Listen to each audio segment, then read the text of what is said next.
There we go. Hello. No, it's still unlisted. He's just said hello to the VOD gang here. They hear Hey, this. VOD gang. What's up? What's up, VOD gang? It's me, MarcTheCyborg. Now we're you. public.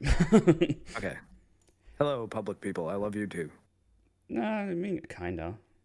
No homo. No. See, they'll only get that joke if they've watched the VOD. So remember, bookmark this video for later and watch it again to go over our arguments. Watch it over and over and over again. Yeah. Be the. Otherwise, you'll never know. Exactly. Let's get people go in here. Let me just throw. Oh yeah, I should tweet the old thing. Yes. But yeah, so both Metalcommander and I, as we're doing our tweets and stuff, we've both been playing the Dragon's Dogma 2. And, we are. Yeah. And I like it quite a lot. I think it's actually an incredible game, although I think it runs like sheer hell. And that makes it so that I can't really recommend that you buy it now, because it kind of feels to me like the early access version of Dragon's Dogma 2. But I hope that it starts getting better optimization, because yeah, there's a lot to like about this game as well. Absolutely. I've been streaming it nonstop the last 2 days, so I do quite enjoy it, of course, and I will play it more tomorrow. It's very, very good. How come it's getting crashed in Steam reviews? Because of the microtransactions and performance. I think the performance is actually kind of a bigger problem. But I really would argue, please, Dragon's Dogma 2 fans, if you're out there listening to me, don't defend the microtransactions. Yeah. It's okay to say that they're bad, even if you love the game. Because I've been seeing a lot of that. I don't understand why people are arguing against their interests so much. Like, we don't want to see microtransactions like this in games. So yeah, slap them for it. Give them bad Steam reviews. You know what is the cool thing about Steam reviews? You can change them. You can. So when they fix things in the game, you can switch your not recommended to recommended. That's crazy. So Steam reviews are not forever, everybody. And but I think that I guess to be charitable to the Dragon's Dogma crowd, like the real fans, like the OG fans, which I'm not one of, so I'm not trying to claim what's it called, cred. Not a real fan. Cringe. But I think because they waited so long for a sequel, the idea that the sequel comes out and is getting bad press makes them afraid that they're never going to get another one of these games again. Yeah. I wouldn't worry about that. No, because this game's really good. Very well. I think it had a peak of 250,000 players or something along those lines. And it's very good. So whenever it is really functional, it's going to be a game that a lot of people are going to play for a really long time. It's not really ready right now. Yeah, it probably needed some more time in the oven. And we need some patches. I haven't seen any major patches coming out so far, which I don't know. We'll see. Maybe they just need more time. But I mean, this gets me thinking about Baldur's Gate 3, and they were like, "Here's a big patch already, and another one." I think they patched like every day for like 3 weeks or something. They went pretty hard on patching that game as fast as possible. Yeah, also I feel like they haven't refined the RE engine for this scale. Oh my, yes. I'm actually now very, very concerned about Monster Hunter Wilds, I think it's the new one, the title. Because, this scale might not be the best thing for RE engine. And those who, hey, I mean, if you've followed my content for any amount of time, you know that I'm a big defender of the RE engine. I think it looks amazing. Yeah, I honestly think that Capcom should have been licensing it out years ago and to maybe compete with Epic. But man, nice. for an open world game with this kind of physics calculation going on for the combat, it is not the best. It's definitely having some trouble. It clearly has trouble with lots of NPCs in a condensed area. I mean, the most problems I have, or pretty much everyone has, is when they go into the big city. And this is where, like, as soon as I go in there, it's just like, yep, I'm gonna go down now. And then, depending on where you are in the world, I can run around the fields and kill a couple of normal enemies, and I'm playing 1440p. I've got 110, 120 FPS, and like, yeah, good shit. And then all of a sudden, 55, 40. It's like, why? Why? It's like, I don't know. There might be something over there we can't see yet. But yeah, that's needs optimization for sure. Because I don't even have like the most powerful PC, but I still have a pretty powerful PC. Like you got a 3090, it means you have already a better GPU than I have because I have the What? 6800, the AMD one, which is pretty good. It's like a 3080-ish. Yeah, same generation. Yeah. But that one is like But I mean, there's cooking. a generation of video cards above both of ours, so neither of us are on the absolute top end, but we're still on very, very good systems. Oh, I've heard and people. I think both of us have. I've heard both people of us have a modern CPU though. Oh yeah, I we got both a have a 70. Ryzen 79, the 7000 series. Yeah, the 7800 3XD. Yeah, I'm on a 7950X3D, and I'm constantly having drops to around 55 frames a second out in the world, which sounds not bad, but it's also not very consistent. So it'll stutter constantly. Frame consistency is pretty bad, so it's very noticeable. Yeah. And in towns, it's ridiculous. It's like I can't really hope for anything above 40 frames a second, sometimes 50. And then every so often I'll walk into a building and it'll get worse. And then sometimes I'll walk into a larger building and it'll get better. I have no idea what the rules are for how this game performs. I think it's NPCs. I think it's amount of NPCs seems to be the biggest variable. Yeah. Which I mean, hey, let me put no one in the town except for the vendors right now. Then, like, I'm okay with not being able to talk to the random people. Yeah. They don't have much to say. Just do a slider for crowd density or something. Yeah. Because that's another thing I've been noticing as well. Like people, just random NPCs just popping up in front of me. In certain areas where they appear in front of me, and it's like, why? I'm pretty sure there's like a masquerade hall. And I'm pretty sure I've seen that 15 guards spawn in there. Like, why? I don't know. It feels like I've been resetting a script that spawns them in and where I'm going or something. I don't know. It's a bit weird. They behave a bit weird with how they spawn in the enemies and everything. Not Kevin Feige says you've got to buy the Running Smoothly DLC. Honestly, if they sold that, I'd probably buy it, even though I would hate the fact that that's Wow. the thing. No, I wouldn't. Because I feel like, oh man, fuck that. I feel like I would really like this game to run well. Like you've got me there. You're holding a gun to my head, and I'll never complain. I'll never ever say that that's a good thing. Yeah. But man, if that were an option, that would actually help. That sounds like an EA thing to do. I mean, I don't think any company will ever do that. I mean, I guess you know what PlayStation kind of does though. Whenever they had those PS4 games that they resold on PS5 and then said director's cut and made you pay an extra $10. Right. Ghost of Tsushima. Yep. Which hey, we're getting Ghost of Tsushima director's cut on PC in May. So yeah.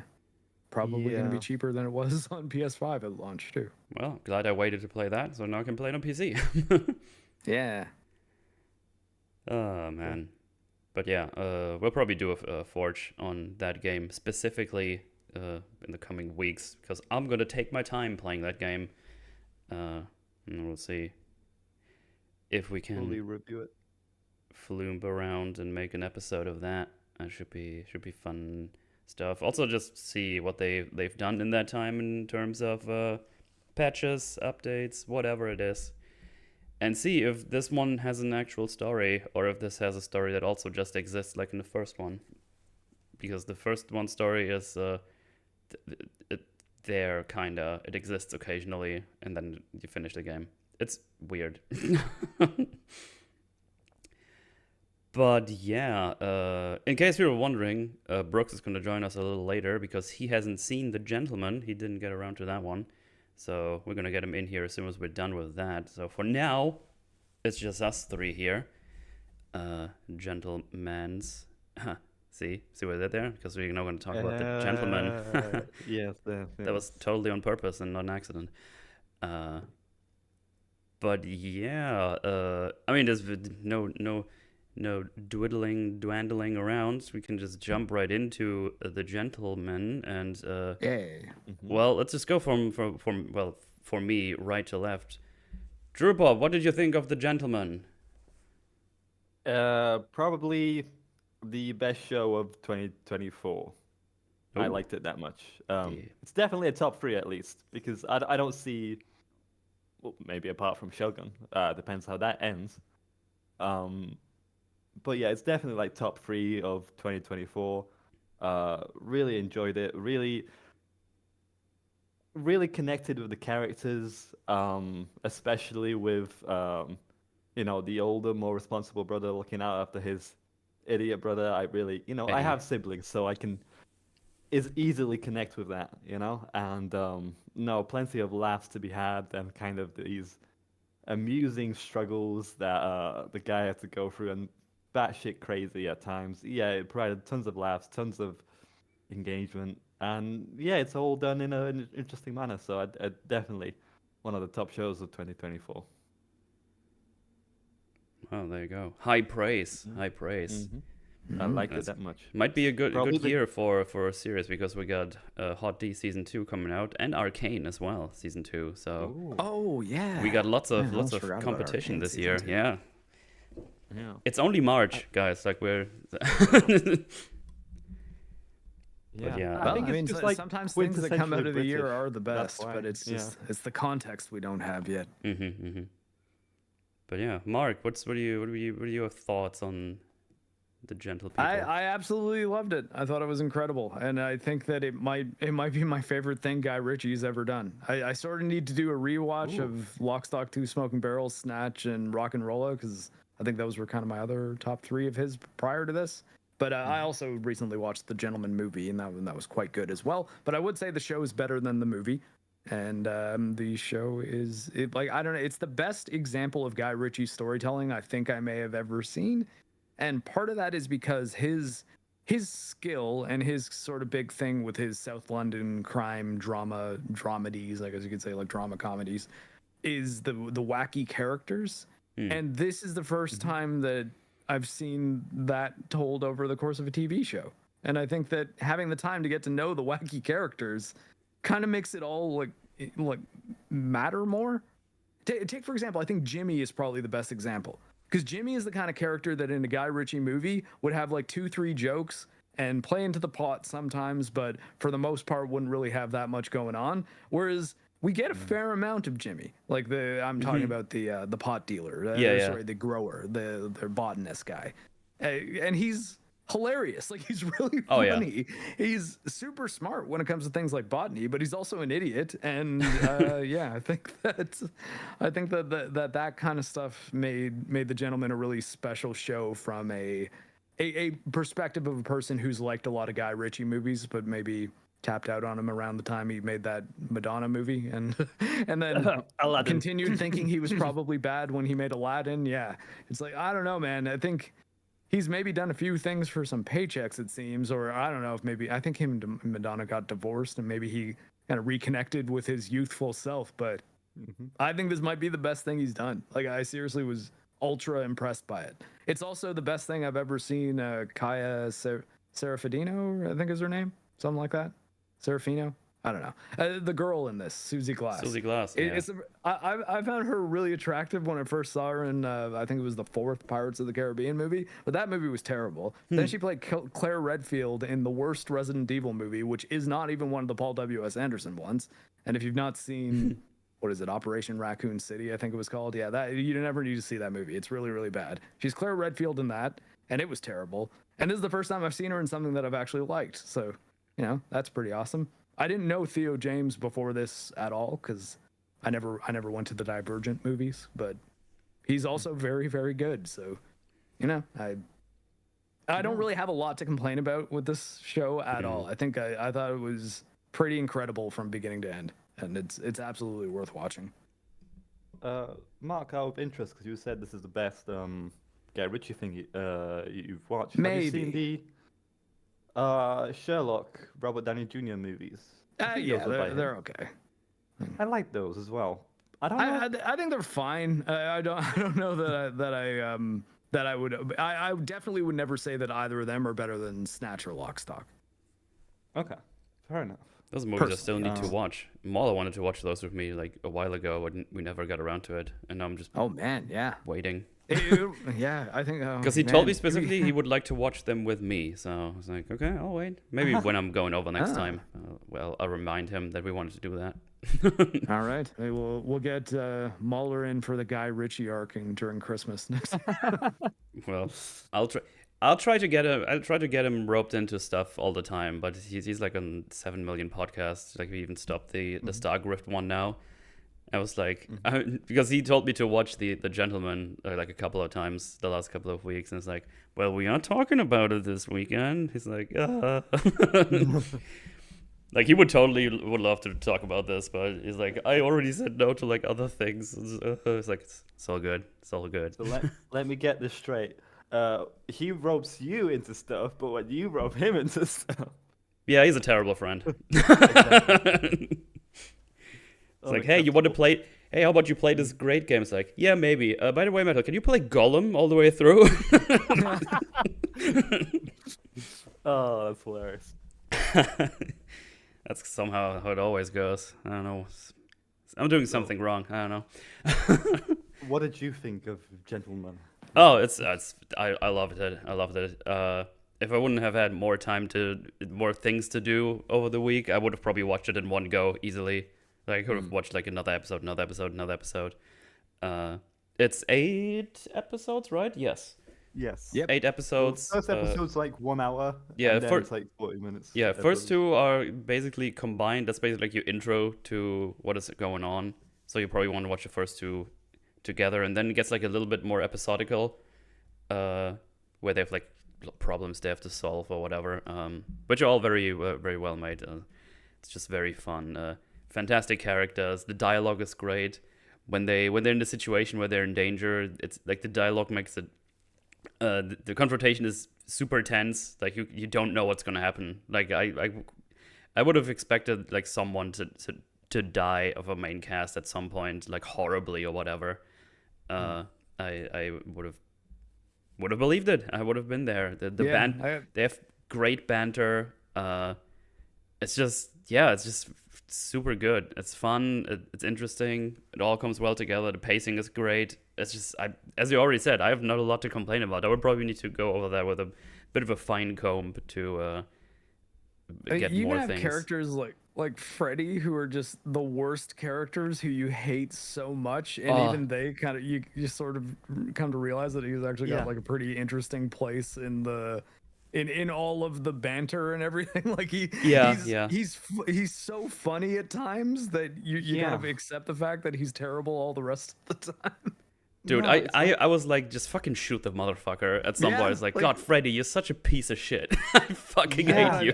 They paid that off in a way that I thought was unexpected, and I think pretty incredible and quite nice. From the first episode, like for the first couple of minutes, when he finds out, about the will, I just thought, oh, this is gonna be some posh prick. He's gonna be the typical archetype of the jealous brother, and maybe he'll have his downfall. No, they kind of did something else completely, and I appreciate that. He is, but he's also way crazier than you're gonna expect, and that's gonna yield some interesting results. It's probably the way I see. Because basically the main thing that happens, the father of the family dies, and he has like a big estate. He's the Duke of whatever the town was, I forgot. And obviously someone's gonna inherit the place, and then we see the usual what's the term for when they give out the reading of the will? Yeah, the will reading. Yeah, is that like a proper term for that? Like for that occasion? I don't know. I would assume it's the will reading. Will reading. Like generally, no one but a person's lawyer reads their will until they die. I was just wondering if there's like a term for that specific. Doesn't matter. That's just me being curious. And normally it's the youngest gets the full inheritance. They get like the big estate and the house and the land. But for the first time in 600 years or something, it actually goes to the second son, and that makes Freddy very upset. And as you get to know Freddy, though, that starts to make more and more sense. Yeah, because we learn pretty quickly that he's very irresponsible. He just, I don't know, he's on drugs all the time, spends money. He has like the habit of just loaning a lot of money. It's like, oh, I needed to do this. It was foolproof, but then he obviously fucks it up, and now he needs to make like £8 million. And Eddie was the main character's name, right? It was Eddie. Yeah. Yeah. Eddie and Freddy. Eddie and Freddy. And Okay, I was just wondering, like, did I just break that up? Is this really Freddy and Eddie? Okay. Yeah. And you can see that all the title and estate, like, it's well deserved for Eddie, because, the establishing scene with him being in The first it time called? you see him, he's deployed in Turkey as like a royal military captain. Yeah, he's What's that thing called? The blue thing? United Nations. United it's the Nations. UN. Yeah. So And it's just like, he's showing like, oh, let this guy through. His ID is expired by a day, and he's making like good leadership choices, all throughout. And then they go to like the funeral, and then it just like comes back down to Britain, the adventurous place that the shenanigans are going in there. Yeah. Yeah, just off the bat, they establish Ed as being a really responsible guy. Like he's an officer in the military. He's clearly good at his job. He doesn't really want to even leave the deployment. They just sort of say like, your brother was quite insistent, and your father is probably going to die within the next couple days. He had a bad fall, and then like he's just about to say, he's like, well, I'm deployed here. He's like, we've already discussed it with your superiors. yeah. like, I think at well, that I point guess you I don't have much really of an have a argument. choice anymore, right? Yeah. Yeah. Well, And we because do yeah, get to if see you're some of the father as well, superiors- him speaking as well. your replacement officer is probably like already on a plane. So at that point, Yeah. you wouldn't be able to be like, no, I'll stay. So yeah, he just They makes can't his way kneel for back, an of answer. course. Yeah. And like he do doesn't. see that Oh, as go well. ahead. Yeah. Sorry. No, go ahead. on. Oh, we do get to see the dad as well, and what kind of state he's in. Like seeing him from that very first scene, you'd never guess that he'd deal weed, basically, as we'll find out soon. Yeah, he seemed kind of like Spoilers. respectable, Oh my. and Eddie kind of really respects him as well. There's that kind of connection that we get. Watching your father in a deathbed, it's not easy. Yeah. They do a good job of showing that. It makes you easier to connect with characters. Like, it's so easy to Yeah, connect with these because he- characters, even though they're freaking lords and rich people, Yeah, it's like they're also people. Yeah, exactly. Yeah, because it seems like the father seems to have like some kind of dementia as well, to some degree. Like he's there sometimes, and he is there like Well, for a little bit. Like he talks. had a head injury, I think. And Right. like that's why they knew he was going to die soon. So I think it's like he was coming in and out of lucidity, I believe, because of the head injury. I don't think it was dementia or anything. Okay, Or I mean, at least that wasn't clear to me if it was. I mean, it felt pretty similar, so I don't know. It might be the similar symptoms, but yeah, it's like he basically just tells him, "Take care of your brother. He's not gonna survive without you." And when you learn about Freddy, it's like, yeah, he's right, and now you also understand why it didn't go to him and to Eddie. Yeah. God, and you keep understanding throughout the course of the show. Yeah. Yeah. Like every time he's basically out of the woods, he just does something super fucking retarded, and just goes right back into the mud. But he eats shit for it every time. Like he fucking eats it, and his mental state is not doing well throughout this thing. Like he starts going up, then he has like some other dumb things he does, and it's like, oh fuck. But yeah. Yeah, I mean, his low is probably like towards the end of the season, actually. Oh yeah, I mean, we spoilers, everyone. I mean, I'm gonna talk about spoilers because I want to talk about the show. Because at the end, he basically kind of insinuates to Susie Glass, like, if my brother were to be dead, I would inherit everything. Well, when he said it, I was like, you motherfucker. Yeah, me too. I thought like, okay, he's definitely dead. Then they gotta kill him, but no, they kind of Yeah, because I think simmer down your expectations. I think an episode later or 2 episodes later, they go to another Duke who's also under the glass grip, you should say.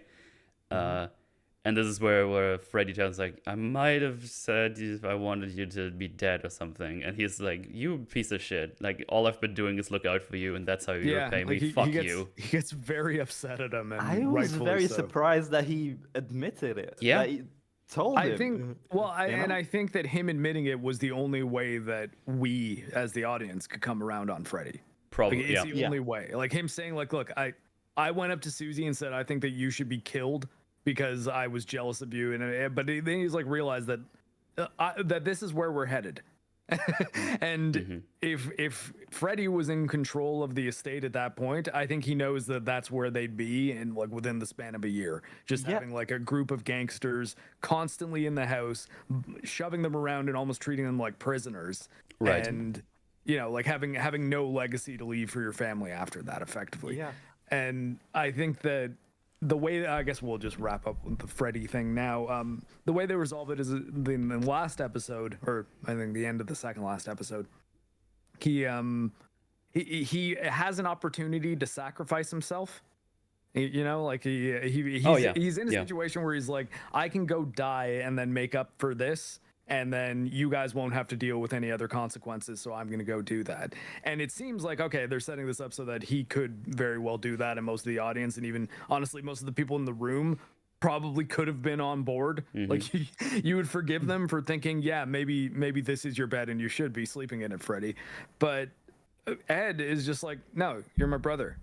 You're an idiot, but we love you. And outside, that's not a noble sacrifice. It's not going to redeem you. It's violence, pain, and death.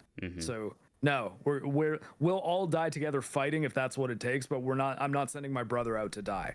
And I thought that was great. Yeah. And it shows that Ed looks at Freddy the same way Susie looks at her brother. Where it's just like, but no matter what he does, I'll do anything to protect this guy because he's my brother. And I thought that was a really cool way to end that story, even though I really wanted Freddy to die.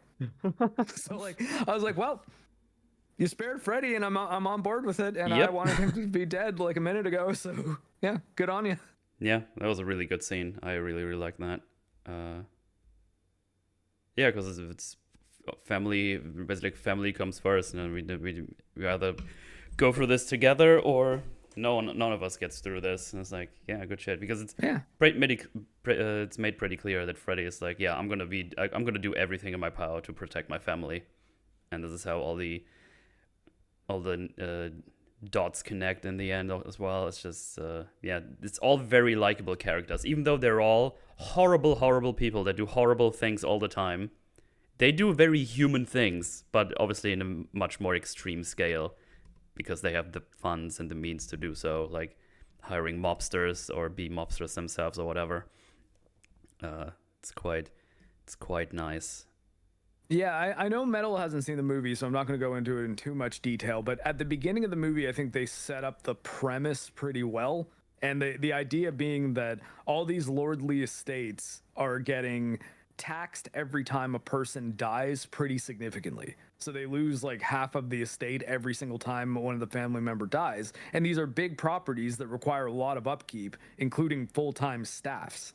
So the idea is they're all becoming poor and they can't really afford to like keep the upkeep of their estate. So they're having to like sell them off or do what happens to all the estates that are relevant in this show and in the movie, is basically ally with some drug dealers and allow them to put marijuana grow-ops in the on their property somewhere. And that's sort of how they're talked into it, because you see like mold growing on the ceilings of some of the estates, and it's like they're now at the point that these dilapidated buildings are being hard for them to keep up. So there's a reason why they need money from crime. Also, a little bit of a anti-taxation message. These people's families are being destroyed because of all the government just coming in and taking half their money because one of their grandparents died. Yeah, and after that dialogue with Eddie and Freddy, him discussing like, okay, we need 8 million. How am I gonna get 8 million? And he discusses it with his lawyer, and there's all these editing effects of, okay, I can get this much money. Like, he's rich, but he's not that rich. Yeah. And it was kind of compelling to see kind of him trying to problem solve all this money raising. It was kind of engaging to watch. It wasn't as simple as we're drug dealers now, or we're super rich Englishmen and we can just pay off his debt if we want to. They even actually, the executor guy says you're asset rich but cash poor. Yeah. Because They they have have big a lot of property, things that but are worth, like they have a painting that's like worth like $1 million or Games 1.5 Bro. million or whatever. Lots of property, land that you can probably make money out of, but like cash wise, I think they had like something in the safe, like Yeah, £2 million. £2 million in cash, which obviously is an obscene amount of money, but Yeah, that's not still enough a to lot, actually get them out of their problems. Well, you got to think if they had no money coming in, that would be gone within a year just paying their staff. Like, think of how many people they have working there. Yeah, I think it's like 20 something. I think is what they said, something with 20. I need to check back. It could be more, but it's a pretty big estate, so definitely lots of people that you need to take care of that whole thing. Yeah, that big sum of money, 8 million, like tells you how much exactly Freddy screwed up. Yeah, Like that is a lot of fucking money to owe to some Well, people. Like, I mean, how did you do it? To be fair, it was still double what their family savings were. It was 4 million, and it's just the interest because it was from loan sharks. Loan sharks that are from a pretty interesting group, led by what was the guy's name? Gospel John, was that it? yeah, the gospel. Yeah, The gospel is. I love the gospel. He's such a freak. I love him. They're so fun. They're just the most fun faction, like because they really are very crazy. And I love when Jethro's talking about. He's like their Jesus. It's not the same Jesus. It's an evil Jesus. they love two things: worshiping God and killing people. Yeah. He's like, I swear to Jesus, I won't say anything. Not his Jesus, the good Jesus. The good Jesus. I love that line. I'm like, not a bad stuff. Yeah. Or he That's says the brilliant. nice Absolutely one. brilliant. He says not his Jesus, the other one, the nice one. The nice one. Yeah, that's funny because the guy Freddy made the deal with was the fisherman guy in front, played by Peter Serafinakis. His name is always a bit of a mouthful. He was, I think, the easiest point of reference to give to people who've seen a lot of mainstream movies, mostly to figure out who he is he's one of the people interrogating Star-Lord in the first Guardians of the Galaxy movie. Yeah, like or the weapon finger to. Or the weapon stealer in John Wick 2. Yes. I think he voiced Darth Maul in The Phantom Menace. I could be wrong. Oh, okay. Oh, really? I think Ray Park did he was the one in makeup. And I think someone did his voice, and I think it was him. You might have to fact check me on that chat. Whatever it is, fantastic in I this. need him in more shit. Yeah. He's Why really does good. nobody hire this person? He's so good in everything I've seen him in. It pisses me off. He was in Shaun of the Dead as one of the guy who shares the apartment. Yeah, he was with like in the Shaun. shower. Fuck you, Pete. He was such like a posh prick, Yeah. kind of upright, and in here just a scouser. He has real range. Yeah, he's awesome. I love him. He's fantastic. Don't want you to pretend to be a chicken. I want you to be a chicken. God. He is such a piece of shit in that scene. Like he's like angry, yelling. I was like, oh god. He has such a thick accent as well in this show. Like it's barely understandable. I can't do it justice. Not that I have a great Liverpool accent in mind at all times, but I've heard some Liverpool accents. I don't think I've heard any of that he's putting on. But I guess honestly, most of my frame of reference for Liverpool accent is just interviews with the Beatles. So I don't know if I have a great concept of them because they did start traveling quite a lot when they were young. So who knows? Yeah. Mm-hmm. I live in Britain, but I don't go around to Liverpool that much. But I don't know. It didn't sound too familiar, but I guess I could be just wrong. It's probably a Liverpoolian accent, a very deep one I haven't heard much of. I don't like Liverpool. I think their football club is completely overrated. Boo. Liverpool shit. they gave us the Beatles, okay? Liverpool's all right by me. Beatles are overrated as well. Bite me. Get out. Yeah, you're right. He did provide Maul's voice. I was right. Yes. Yeah, because yes. apparently the prosthetics and makeup made it impossible for Ray Park to talk while filming. Wow. Yeah. That's amazing. Oh, cool. That's fun. I remember that because I was like watching some kind of behind the scenes, and I remember him saying like asking George, okay, well, how do I sound like here? What do I say? And it's just like, and George was like, I don't know, just sound evil, you know. It's why Darth Maul comes off as so flat, really. In every other media, Darth Maul is so layered. There's a lot more to him, and in Phantom Menace is just there, I suppose. I guess I'm talking about him because I have like a painting on my wall of him. My brother painted it. Oh so- yeah, he was the Tick on that Tick show. Thanks, Neil. That Oh, yeah, show he was. was. Awesome, by the way. That's a shame that wasn't continued. I haven't finished it. It's on Prime Video. It's right? 2 For me, anyway. seasons, and then it was discontinued, which is a shame because it was a really, really fun show. I need to finish it. You I are did facing start. the Tick. It's so funny. He looks it like was such so a There was a dumbass. awesome. Tick animated Yeah. show when I was a kid too. Yeah, that's the one I knew. Yeah, that live action show was pretty fun. I enjoyed that. Oh, I had no idea it was based on animated. Oh, Yeah, cool. it was like a cartoon. Yeah. Probably in the 90s It might have been a sometime. comic. I don't know that it wasn't a comic. It was definitely a cartoon in the 90s though. Yeah, and then I 100%. think there was a version of it, a live action version with Patrick Warburton also, Mm. like Joe from Family Guy, and Brock Sampson from Venture Brothers. Cool. I love Venture Brothers. It's amazing. I need to watch Venture Brothers, but I can't find like the first few episodes online anywhere. It's so you know, annoying. honestly, you could probably skip a good chunk of the first season and not really lose too much. If you go back and watch it later, I think you probably appreciate it more because it took them, I'd say it took them at least 5 or 6 episodes to really sort of find their rhythm. Okay.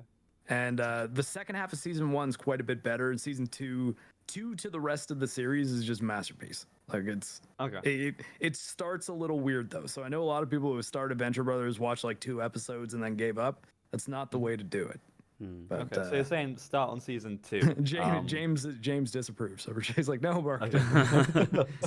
No. You like. I think you should watch all of them eventually. I just trust me, everybody. I've been around a while and I've recommended Venture Brothers to a lot of people. A lot of people watch like 1 or 2 episodes and then tap out. And so I find actually one of the best things to show them first is a bottle episode that you or just a single episode you can show them out of context that might make them understand how good it is. And actually the Ghosts of Sargassum, that's a pretty good one. The pirates. Most people laugh their asses off when they see Brock Sampson clenching a guy's hand in his butt cheeks and then beating another guy with that guy Okay. by swinging his ass around. It's pretty fucking funny. That sounds funny. You know what? I need to add it to my watch list because I'm gonna be flying off to Vegas and it's gonna be a long plane trip. So I'm looking for shows to binge watch and movies and stuff like that. Probably put that on the list. Okay, James actually makes a good point. They set up something in season 1 that gets paid off in season 7. That's true, James, but my suggestion is getting people into the show, and I'm willing to bet if they get to the end of season 2, they'll go back and watch all of season 1. Because they'll start seeing how the canon in this show is actually pretty important. Like, there's lots of characters that are just in the background in certain scenes in earlier episodes that become really important later. It's great. It's a great show. Maybe I need to watch Anyway, it too. so is The Gentleman. Gentleman's also a very great show. Yeah. So, I want to talk about Susie Glass. Oh, yes. And after I finished the show, I was upset. I was very upset. Not because of her. She's a fantastic character. And I'm going to do a little bit of a rant here. Okay. And even dabble in a bit where I normally don't dabble around. But, online I was like, there's not enough good women in our shows and movies and everything. Did you watch The fucking Gentleman? No, because Susie Did you Glass is fucking an watch The incredible fucking character. Gentleman? She's awesome. She is a She's really, really fantastic character. She enters the pantheon of great female characters easily. Yeah. Like, she's really, really fucking good. She's tough in a very appropriate way considering her status and situation. Yes. And she has a lot of vulnerabilities, but is also incredibly competent, like all the Yes. time. yeah.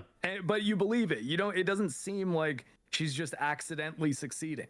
You get why she's super competent because she's in a position where she has a fair amount of power.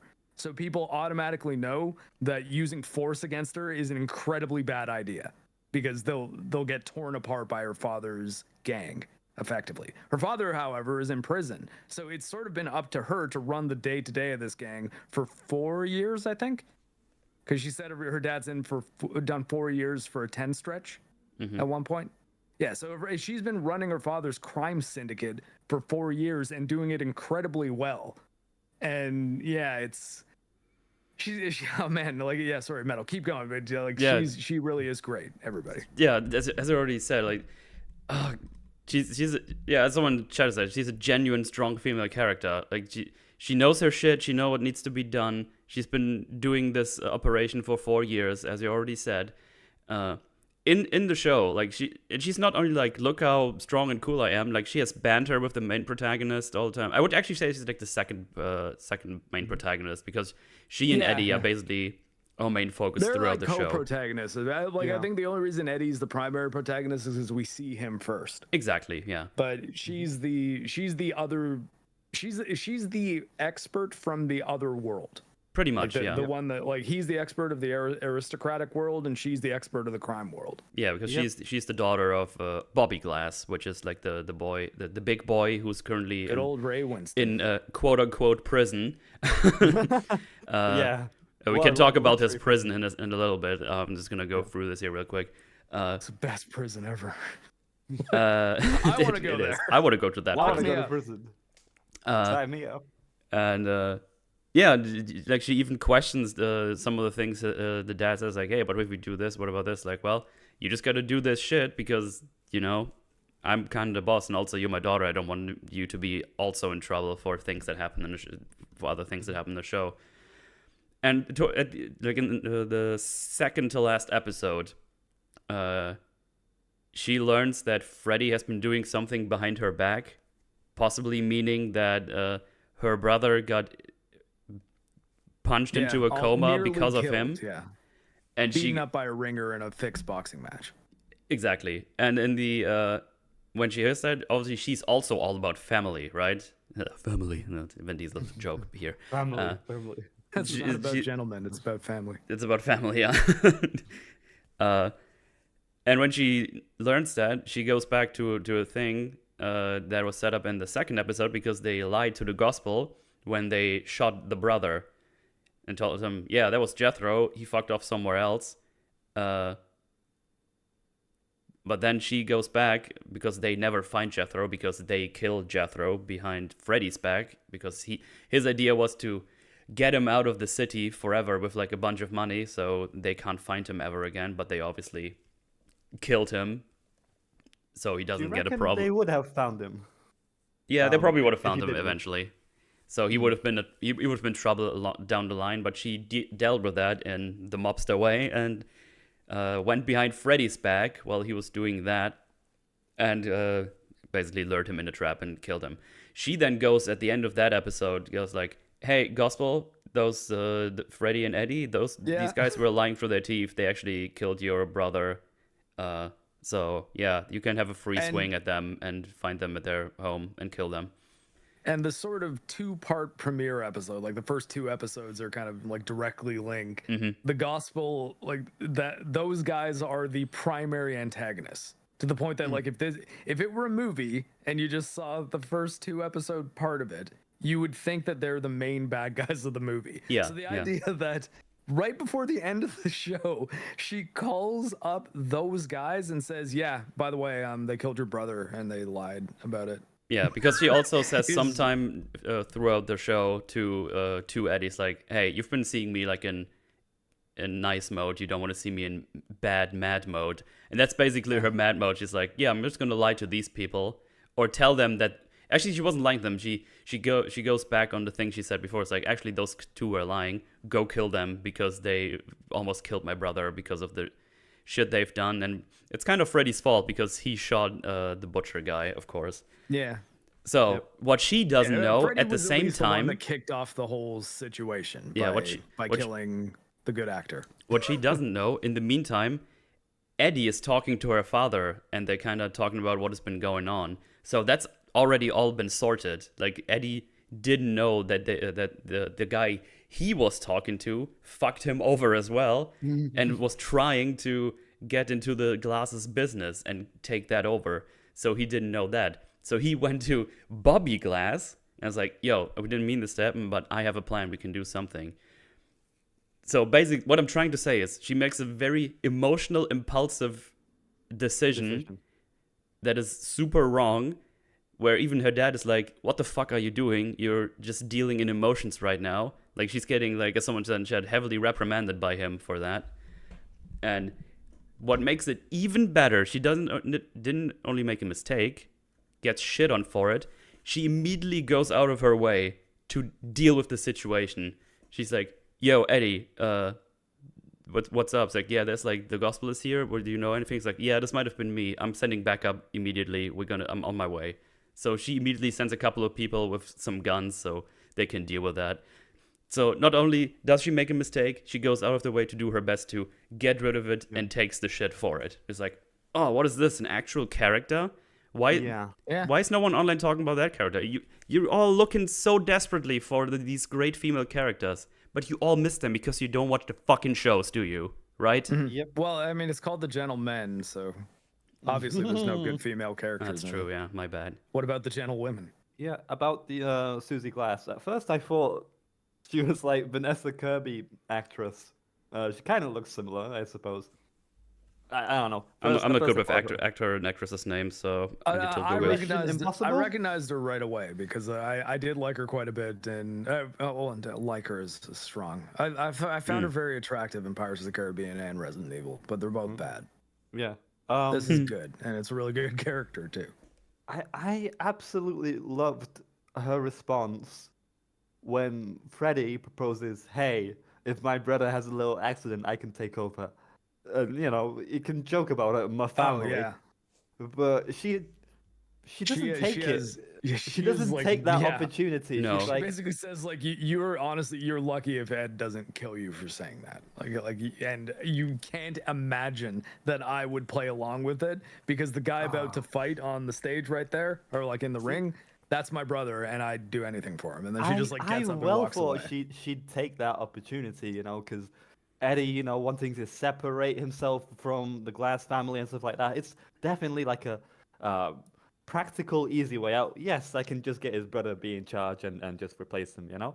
But she doesn't go for it. She values she's disgusted by it. She's just repulsed by the idea of someone wanting to betray their own brother like that. Yeah. She's like, no, so good. like, fuck it's you. Great. I'm not helping you at all. Yeah, it's so good. Yeah, I think any other mob boss would take that, to be honest. Yeah. It's really good. I think she has something like, oh, I would do everything for my brother, and there's some people in your family who do the same. I think something along those lines is what she says back to him. I would need to check the actual words, but that's basically it. But yeah, it's just great character writing. It's just, and even when she's just around with Eddie, just doing their shenanigans, like their missions, whatever you want to call them. Like, the way they talk to each other, like, they're kind of, like, equipping at each other, but it's also kind of tense all the time, because both of them trying to kind of assert dominance of the situation, but they both always have, like, something back to the other one, right? Like, both of them had their fuck-ups, so they kind of shit on each other for that all the time. Sometimes just in a joking way, and sometimes like, oh, remember when you did this? Better stop shitting on me. Like, they both use the things that happen throughout the show to make an interesting dynamic. And obviously they become to be like a pretty good team throughout the show. And even Bobby Glass points that out during the end. It's like, hey, people have been noticing you guys are like basically like a two-man show now. Like, you've been doing very well. They also have like an unbelievable amount of sexual tension while always trying to be as professional with each other as possible. Yeah. Like, the only thing you get is like in a couple of frames. My favorite part of the entire series is when the travelers party.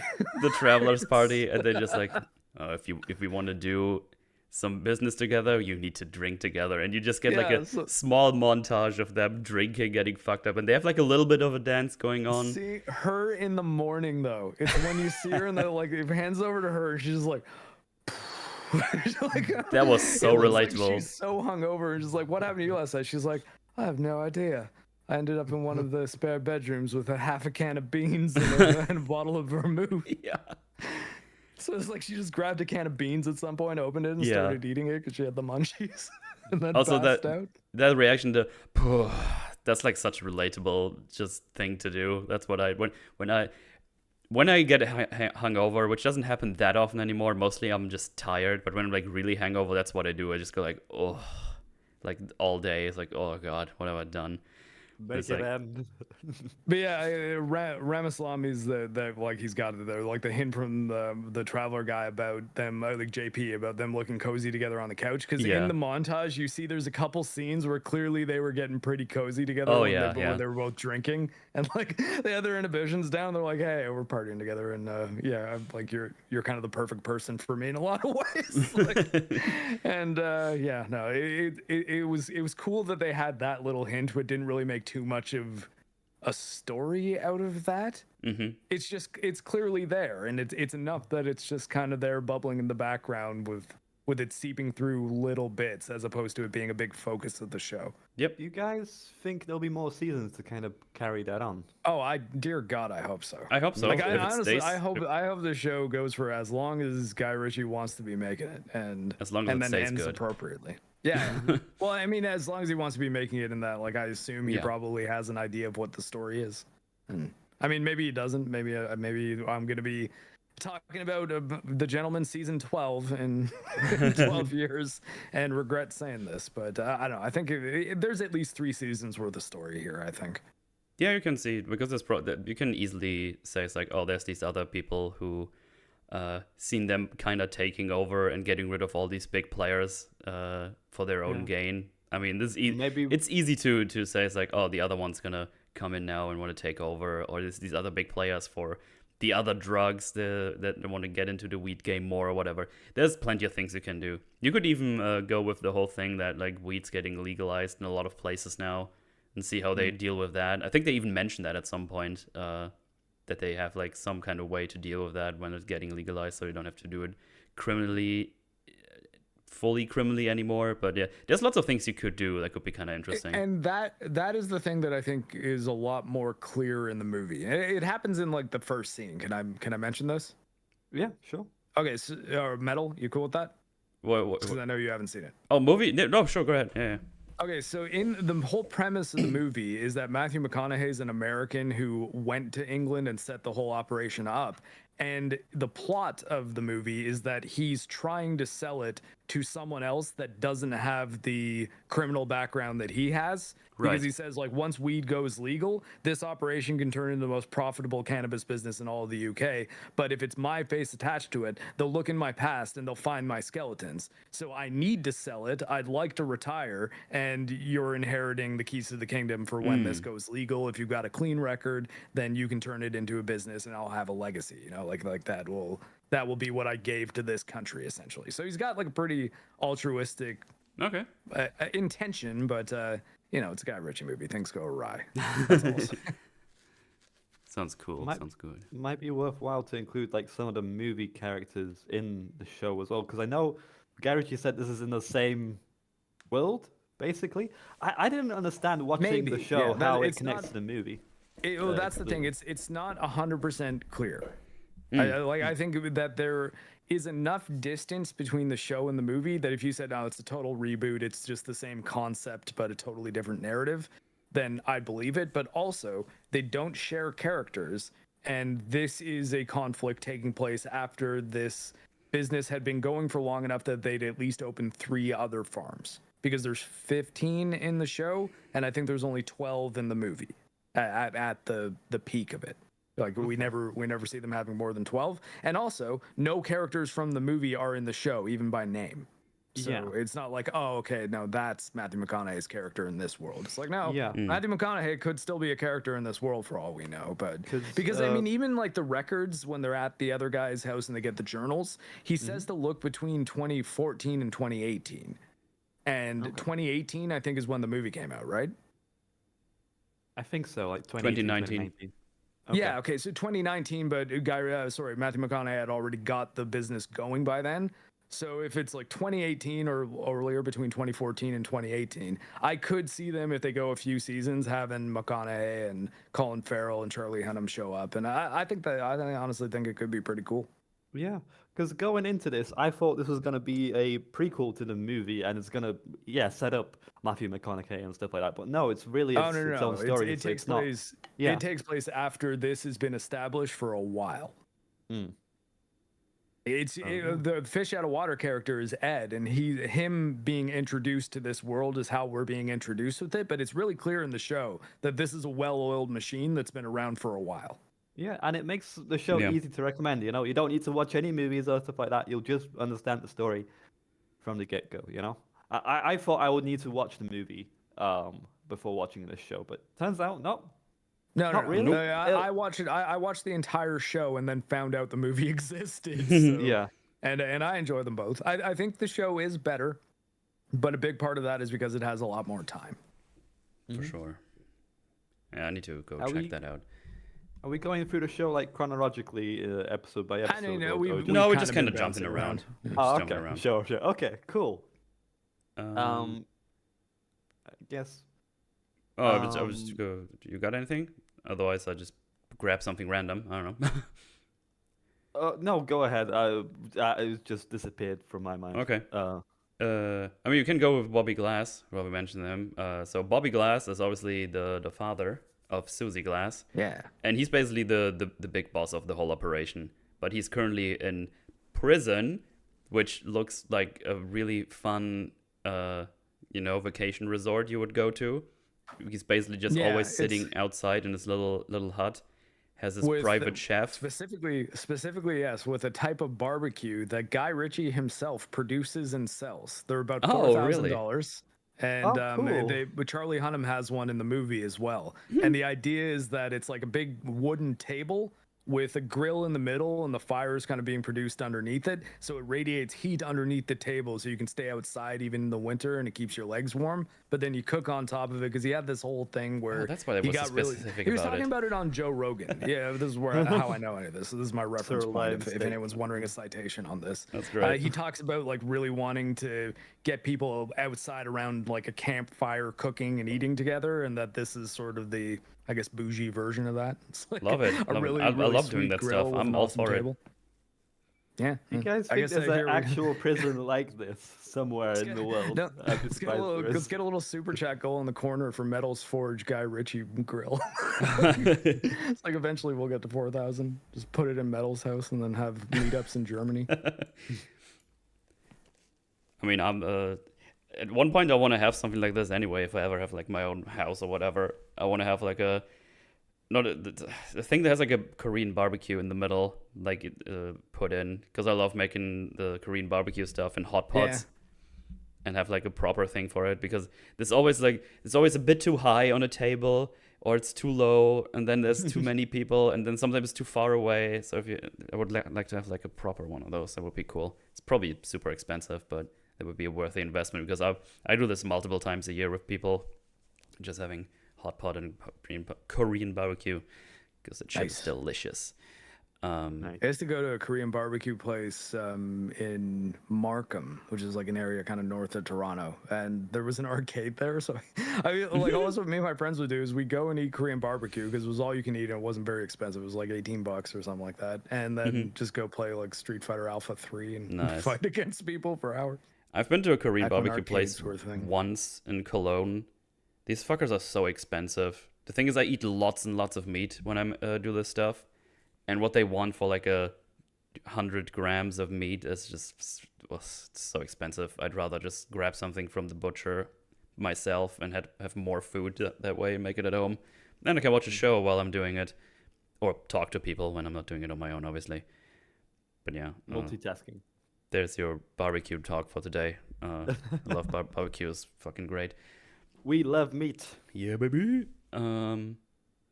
But yeah, he's in his prison, which is basically just very nice prison because he's so much power, basically. It's like, yeah, I'm just going to chill here in this place and have my own chef who does all these nice things for me, all these nice foods. And a pigeon coop.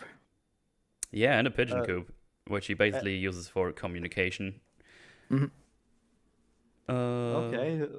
Yeah. I guess they just let him have that. Wow. Okay. Maybe a cell phone to that as well. I think the idea is he's got so much money and so many connections that he pays off everybody in the prison to like let him have a setup like that and look the other way. Yeah, I think that's the idea. Because later he's just joined. It's like the last scene as well. He's like joined by the Johnston guy with the T.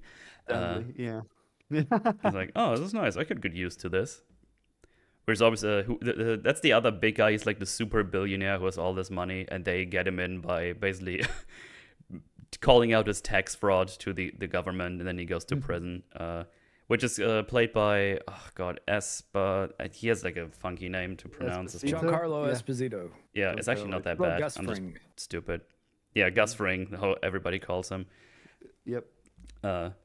He plays an evilman because he always plays an evilman because he has a evilman voice. It's like this low-pitched voice, like, oh, I'm like doing this. Gus Fringo. Yeah, he plays a different kind of type of villain. I found it funny that he's the meth dealer. Right. With Breaking Bad and his most famous role. I think that was like a homage or kind of like a nod to that. Yeah, I mean, this show basically is Breaking Bad if Guy Ritchie made it. Yeah. Guy Ritchie's Breaking Bad. Yeah. No, Stanley's definitely interesting. He really fits into like, you know, this lordship kind of, you know, respectable gangster kind of thing. Gus Fring was definitely more ruthless. Less gentleman-y. Oh yeah. Well, he's more of the person who's like behind the scenes. He has this assistant man who basically does all the work for him. He's just he's just I don't know. He's just reaping all the benefits and has all the connections now. And seems like he's making a lot of the decisions though. Yeah, he's like the big decision man, but he doesn't really do anything to get his hands dirty himself anymore. Yeah, no. He's like an art collector, winer, diner. His girlfriend's a princess. Yeah. Very nice. Yeah, he's they get rid of him with the tax thing at the end, so kind of like Al Capone with, you know, tax fraud. All the stuff you could get him with tax fraud. I mean, money laundering is a big part of the story of this season as well, and that's kind of why they do that, so that you don't get thrown into jail for tax fraud. Yeah. Alexa played Despacito 17. Oh, no.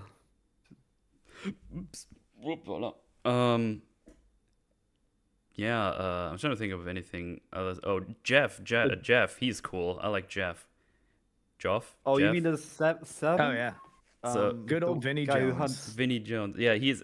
I like him because he is cool, but we actually don't get a lot of information about him because I think we get like the perfect amount. Yeah, because it's just done really well. Yeah, because all we when Eddie goes to talk to him, it's like, well, you've been here for I don't know 10 years or serving for my dad. It's like, how did that come to be? And he just says like, well, I was in a bad place, talking to the wrong people, and he took me in, and now you have my loyalty forever and ever. And that's basically all the backstory we really get for him. It's like, your dad helped me out, I'm yours forever, basically. And he's like the he takes care of all the land, looks for wild animals that need to be. His title is a gamekeeper. Yeah, he's supposed to be killing predators so that they don't kill like all the game on the. To be honest, he kind of acts like a father figure for Absolutely. Eddie. Eddie comes to him for advice. You know, he even gives some advice, I think, to Freddy as well. He kind of sets up. I don't know what you call the disc launcher thing that you shoot. Skeet shooting. Yeah, it's subtle, but he is kind of like a father figure, especially when we find out later on the show that one of the Lord's sons, slash daughters he's one of the father. So I don't know what to think the about daughter. That, but, it's a daughter. Their sister. Jeff's the father, so obviously he had an affair with the lady of the manor. But even that is done in a way that is like adorable. And yeah, you guys hear X-Ray Girl yelling. I also want to say someone's playing Helldivers. If you guys want to open up a tab, you can look at X-Ray Girl playing Helldivers while you watch us. Just mute her, but every so often you'll hear her through my mic. Nice. It's a bit fucked up. They all play Helldivers when we do something else. They do this on purpose, I swear. Yeah. Az was playing it while I was at work. I was like, wow. She's playing with Az. Oh, okay. No, that's fine. That's okay. I'll remember that. Because I was. They do this every Sunday now. Like they now have a regular Helldivers stream. Oh, good for them. No, it's okay. I remember that next time I invite Az to I'll play games. Helldivers with you. You want to play Helldivers? Oh, I know you play Helldivers with me. We're cool. Okay. We're cool. Wife, play Helldivers with us. She can't hear me. No, I was I was in Az's chat like a couple of days ago. I think on Monday or Tuesday. It was like, oh, playing Helldivers while I'm at work, huh? That's okay. That's fine. He's like, and then he sends me an invite on Steam. It's like, well, join now. It's like, I'm working. I can't. But yeah, it's Helldivers is a good game, everybody. You should play it. Yes. I haven't had time to play Easier more. to recommend than Dragon's Dogma 2. Oh, that's just a super easy recommend overall. It's $40. It's fun as shit. It gets updates all the time, but we don't need to talk about Helldivers right now. I mean, I would. Yeah. We did a Helldivers episode a couple weeks ago, though, so you guys can always check that one out. We also talk about Starship Troopers. We did, which TruePop, I believe, has not seen, which is wild to me. Whoa. Don't crucify me. It'll be on the list. All right. Like I've seen loads of clips of it. I'm aware of it. Tonight. Why in God's name does Dragon's Dogma 2 have a de novo? I don't fucking know. Yeah. Honestly, because of the microtransactions. Probably, yeah. It also has an all anti-cheat in it. It was like, why do you have an anti-cheat in my single-player Because game? of the microtransactions, they don't want you to have mods. Yeah. Metal for a second there. I thought you Dickheads. said hentai cheat. No, hentai cheat. I mean, like you can get a Why does it have hentai a mod for hentai anything, cheat right? mod involved? That's weird. Why did they do this? Yeah, maybe you'd have trouble playing it. Like, what kills me right now is if there was a cracked version of Dragon's Dogma 2, that would probably run a lot better than the. I was than thinking the one that that's too, out. yeah. And it would be moddable. Yeah. I mean, they'll make it moddable. There's other games with de novo and stuff that are moddable. Probably just have to play. I guess we'll see, but Capcom recently took a pretty strong stance on mods, which I didn't love. But, Yeah, I know. Yeah, we'll see how it goes. Did they see like the Leon mods and they thought, you know what? Okay, look. We like, should restrict this. Yeah, well, I mean, look, the Source Filmmaker exists, and there's already been like most of the Resident Evil characters in Steam games, so that ship has sailed, man. Yeah. Just let the people make porn, or you end up like Overwatch 2. Yeah, Overwatch, like honestly, Overwatch has nothing but the porn at this point. I guarantee Apparently you. they canceled the PvE mode entirely now. I guarantee so now you there there's is people no out there that don't- Overwatch story. I guarantee you, there's people out there that don't even know that Overwatch is a game. They just know the porn, 100%. It's like, what do you mean there's games about these people? Hey, like if Overwatch sticks around, which is debatable, I guess, it's gonna be like playing with their kid and be like, oh, it's that Tracer girl, huh? Yeah. Yeah. That's where she's from. What What do you mean, Dad? Nothing. Yeah. It's Overwatch It's like is a like a joke. whole other thing. It's like, oh, we make an Overwatch 2, so we can, and the main reason is we want to make a PvE mode and stuff. It's going to be great. No, everything of that is just fucking gone, and they just made people pay lots of money to buy a second game that's the same. Helldivers. No one who wants to play PvE is playing Overwatch over Helldivers. I'm sorry. Yeah. Yep. Over what, too? There was a joke a YouTuber made called Zanny, and he did like, okay, people, time for a Overwatch quiz. Name these characters. And it was just like, oh, that was Tracer. Oh, that was Widowmaker. And then it's a male character. Like, I don't know that name. I don't know this name. It's just like, a strange pattern here. How do you know all the female names? Huh?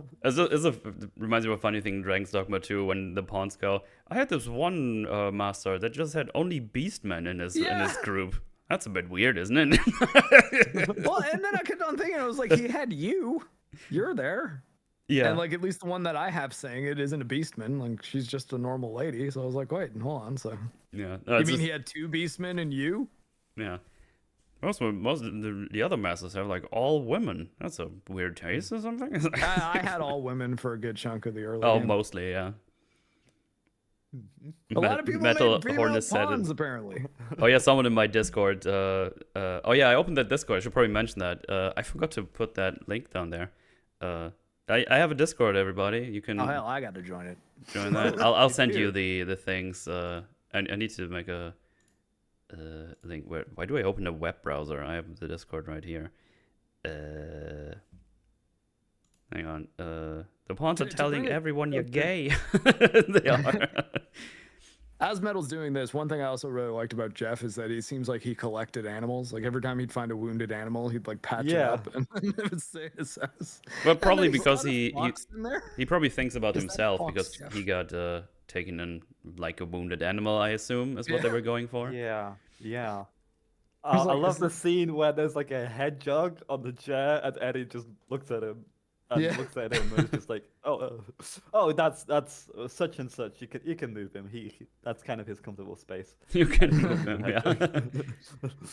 It was funny because it's kind of like sitting on basically a sponge, and a hedgehog is there on the seat where a hedgehog shouldn't be.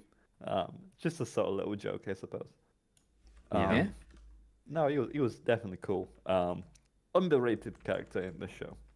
Yeah, he's like the conscience of the family. Like he's this like reliable person who like knows the situation, knows that he's not going to be able to never get his hands dirty, but also likes playing things really smart. Mm-hmm. Can we talk about No. the chicken, the chicken man? Freddy. I love the entire sequence of him in the chicken outfit. Oh yeah. Maybe as a It's preamble so for real. people who don't know, basically Susie Glass gets a deal with the butcher man, the fisherman. It's like, well, you can have 4 million immediately, drop the other one, and we'll make it up to you further down the line, or we call it quits. And he's like, yeah, that's fine, but I want the guy to apologize. Like, apologizing? That's fine, we can do that. And I want to film it. Okay. And I want him dressed as a chicken, dancing, making a little song. I want him to emulate. What was that Now, video do you worth? mean a Like video again, like or a 4 video? million? It was worth 4 million, right? Pretty much, yeah. Yeah, Because he wanted 8 million, it's but 4 million interest Yeah, 4 million being interest. cut off. What was that? For 4 million in interest being cut off the debt. Oh, I thought you said I got cut off. I thought Discord was No, broken. being cut off. Being cut off. Okay, no, I The got you. debt. I was worried there for a sec. Internet cut off. Who's the chicken now? He needs the right frequency. But yeah, basically that's the whole thing. He needs the right frequency. God, And that's Eddie so goes to good. face like, well, you just need to apologize. Yeah, okay. You also need to say that you're a cunt. Like, yeah, I'm a cunt. I'm a big cunt. There you go. It's like, you need to film it. It's like, in a chicken costume. And he's like, I'm not doing that. I'm not doing that. And you understand Eddie so much. Like, it's worth 4 million. Just fucking do it. Yeah. Yeah, and he's not being But- overly nice to him about it either. He's just like, no, Yeah. you're doing this. Yeah, and like, yeah, sure. Not for asking 4 you, I'm million, like a ordering lot you. of people would do that, but see, Freddy is just being bullied so much. The gangster takes it to such an extent that he just explodes. I'm like thinking, like, how could this go wrong? It's just a chicken outfit and a video, Yeah. you know? What's gonna go wrong here? Like, it's worth bloody 4 million. For 4 million, I'd jump off a cliff, like, and give it to my family or whatever. Well, even like when he says like $4 million, hell, I would have sucked his dick for 4 million, and then he was like a chicken. He's like, Yeah. Freddie, you volunteered to suck him off 10 minutes ago. It's so funny as well, like Yeah. that ego. Like on the surface, he's just like, oh, whatever. But when it comes to actually doing it, it says interesting things about his character, basically the brother's character. Yeah, and the fact that the mob boss leaned into it so much. Mm-hmm. Yeah, and then there was like the crazy music of him being in a chicken outfit and chasing the witness, basically. Yeah, so there's obviously there's multiple things where it's like, okay, how could this go wrong? So there's multiple factors here. First of all, I burped. That is a big factor, and so he's already like, oh god, I don't really want to do this, but fine, I'll do it. And then he starts doing. It's like, okay, let me get in the thing and get ready. And obviously, he's just coked out. Like he's already like he goes to the bathroom and he just gets coke into his nose like probably like 3-4 times. So he's already like, whoo, just getting himself hyped up. And then he just starts getting yelled at by the guy. He's like, get in the right frequency, be the chicken. And he gets like more and more frustrated, the bad guy. And obviously Freddy too. He's like, I don't know, I'm doing it, goddammit. He's like, no, you're not doing it right. Pick something off of the floor, peck it. And in the meantime, you have Freddy and Susie just watching it. And Freddy just Eddie getting more and more frustrated. It's like, oh, this is enough, we gotta stop. I was like, no, just let him do it. When this is over, you're good. You're good to go. And it just keeps going, and it's almost like I gotta pee, and it's like fine, go to the bathroom, and The thing is, at this point, I already knew what's gonna happen because they show us that there's a gun on premise. So I thought, okay, something's gonna happen with this gun. I don't know when yet, but it's gonna happen. So he goes to the infamous Chekhov's gun, quite literal. quite literally Chekhov's gun, yeah. And you see him leave. He goes to the bathroom. He gets even more coke into his system, and he's like, "Oh, I know what to do now." And then he comes back, and he has the gun concealed under the costume, basically. And he just whips it out and just fucking shoots him in the face. Everything splatters on the wall. And it's like, who's the chicken now? Or something. Yeah. It's like, damn. Oh, and every time there's like an edit of a flashback to that scene, it's just the Liverpoolian gangster saying, in like a kind of like a chicken-esque manner.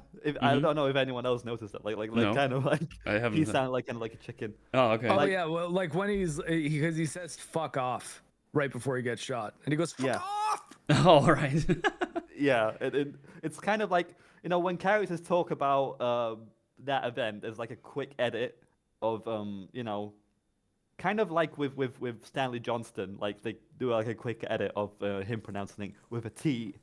And they do this kind of edit multiple Johnston times throughout the with a show, T. you know, kind of like, yeah, like they do this edit multiple times to kind of remind you of something. It's really cool. What and I love effective, about and that was the one of the scenes. Johnston thing is particularly good in a very subtle way, because the first time it happens, it's Ed saying there's a guy name, and then it cuts to Johnston saying his name, then cuts back to Eddie who says with a T. But every other time it's Eddie saying Johnston, and then it cuts to with a T of like him saying it from that same scene. It's pretty good. Yeah. They establish it with kind of the inverse of it, and then every single time you get it, and then you expect it, and yeah, no, it's I like that little editing gag. Yeah. Yep. Yeah, for sure. Takes no money. It takes no money to do that. You've already shot both scenes. You can do that. That is something you can do in post if you're a clever editor. Have a little thing. You know? Yeah. It takes like it's a second of screen time. It's like with a T. It's like, funny. Well, especially because you got to figure that if you're saying the name Johnston, even like around like telling people about the script you're writing or reading it, I'm willing to bet a lot of times people were like Johnson, and he was like, no, Johnston. With the T. And then you get to the point that it's like, oh, okay, I can kind of use that because everyone keeps calling this character Johnson, and it's Johnston because that's a less common name, right? Yeah. What a great show. Yeah, the show's amazing, everybody. You should watch it. If you haven't, I'm sorry we've ruined so much of it for you. But it's still if you worth have, a watch. tell other people to watch it. Tell lots of people to watch this show. I've already And don't let anyone ever say that all we do is hate on stuff. told a friend of mine, it's like, you watch shows, watch this one if you want to actually watch something good. I've recommended it to my little brother. I'm like, watch this right now. Nice. You like Guy Ritchie movies? Watch it right now. Keep yammering on about it. It's that good. Absolutely. I just remember that poor kid listening to his Jethro. headphones, counting the movie. Yeah. Oh, Jethro. Too He's soon. a bit slow to start, but when he gets going, you can't really stop him. It's like these big headphones on. Yeah. He's just like, because the next episode starts with his POV. Basically, you hear like the music he's listening to, and he's like just counting the money, and you just see in the background, because he's turned his back to him. He's just on the big desk, like counting all the money. And all you hear is the music. In the beginning of the second episode, you see the whole end scene of the first episode just from Jethro's perspective. What was his text message, by the way? It was something funny. Oh, tackle The dude Tommy kinda- woo woo. Yeah, tell me woo woo. Yeah. Oh, my God. the show twice now, so and that's the episode title also, which comes up on text in the show. So Yeah. They kind of like build up to it, like anticipate, like, and he left this cryptic text message, like, what cryptic text message was it? And they're What all do you like mean sweating cryptic? nervous. It means ambiguous. I know what cryptic means. What did the text say? Did we ever figure that out? Oh, I think before he leaves on the boat, he says what it is, but I forgot what it is. It was tackle Tommy woo woo. Yeah, no, but he says what he actually wanted to write, because he says like, "Oh, I just was kind of panicking, so I just did like autocorrect or something, and that's why it." Yeah, no, I became- think that's the thing. He was trying to probably say that like they Yeah, killed Tommy. he but- says what he meant to write, but it just. Oh, does he? Yeah, right I thought before he he just said leaves. it was auto tour. Right before he leaves on the ship, but I forgot what it was. But he does says it. He does say it. God damn it, my brain. Being German, not even once. German There you go, brains must everybody. be efficient. Don't be German. Don't be German. Don't be Canadian either. I don't recommend it. It's okay, I guess. But yeah, It's cold here though.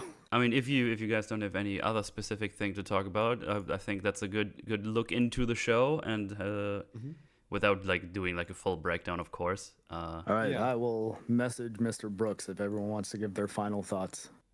Yeah. I mean, go ahead. The thing is, like, I love that Eddie kind of tries to stay, quote unquote, on the gentleman side of things. He doesn't want to get involved in the gangster life. And, you know, in sparing Jeffro, he only kills more people, basically. And that's kind of fascinating. Oh, we need to mention episode 4. That was a fucking wild episode as well. With, you know, the Yahtzee ball sack.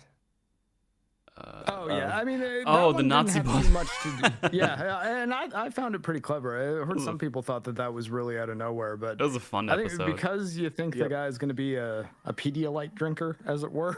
Yeah. It's I thought that I thought that was a pretty good twist actually. Yeah, I was like, oh, he's collecting Nazi memorabilia, He's a especially collector of art. especially Adolf Hitler's old paintings. Yeah, I was like, oh, I was like, okay, that's Wow. that's kind of weird, I guess. And then it's like, also, I have his ball sack in this jar over there. It's like, what? No, I think it was his remaining testicle, like after the first was destroyed in World War One. Wow. Yeah. And it's Mummified just like, testicle, mummified yeah, Hitler the testicle. moral of the story was look into the letter of blackmail, because I guess like the setup was just, if this was a person that was kind of more gentlemanly, more kind of like, he wouldn't be kind of bothered by what's in the letter. But if he's being really secretive about his blackmail, you should definitely look into it. Don't be too nice, as I suppose is the moral of the story. Otherwise, you never know. They might be a Nazi for all you know. And they kind of like drilled in that kind of message, like, don't let your niceness blindside you, basically, because that's exactly what it did. Because when Like, he should starts have looked in the explaining, document. it's just like, oh yeah, if that wouldn't happen, he would have been a crazy good painter. Everything. It's like, okay, I mean, yeah, maybe, I don't know. And it's like, but even when he was in power, he was still brilliant. It's like, oh no, he's actually crazy. Fuck. It's like, no, you're not just an appreciator of his art. You're actually one of the things, not the Twitter version, the real version, like the actual one. Oh, it's so funny.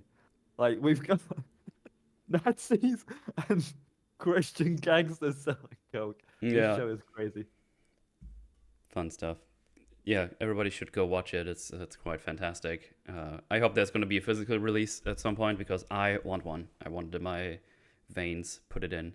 Yep, I'd absolutely buy it. Yeah.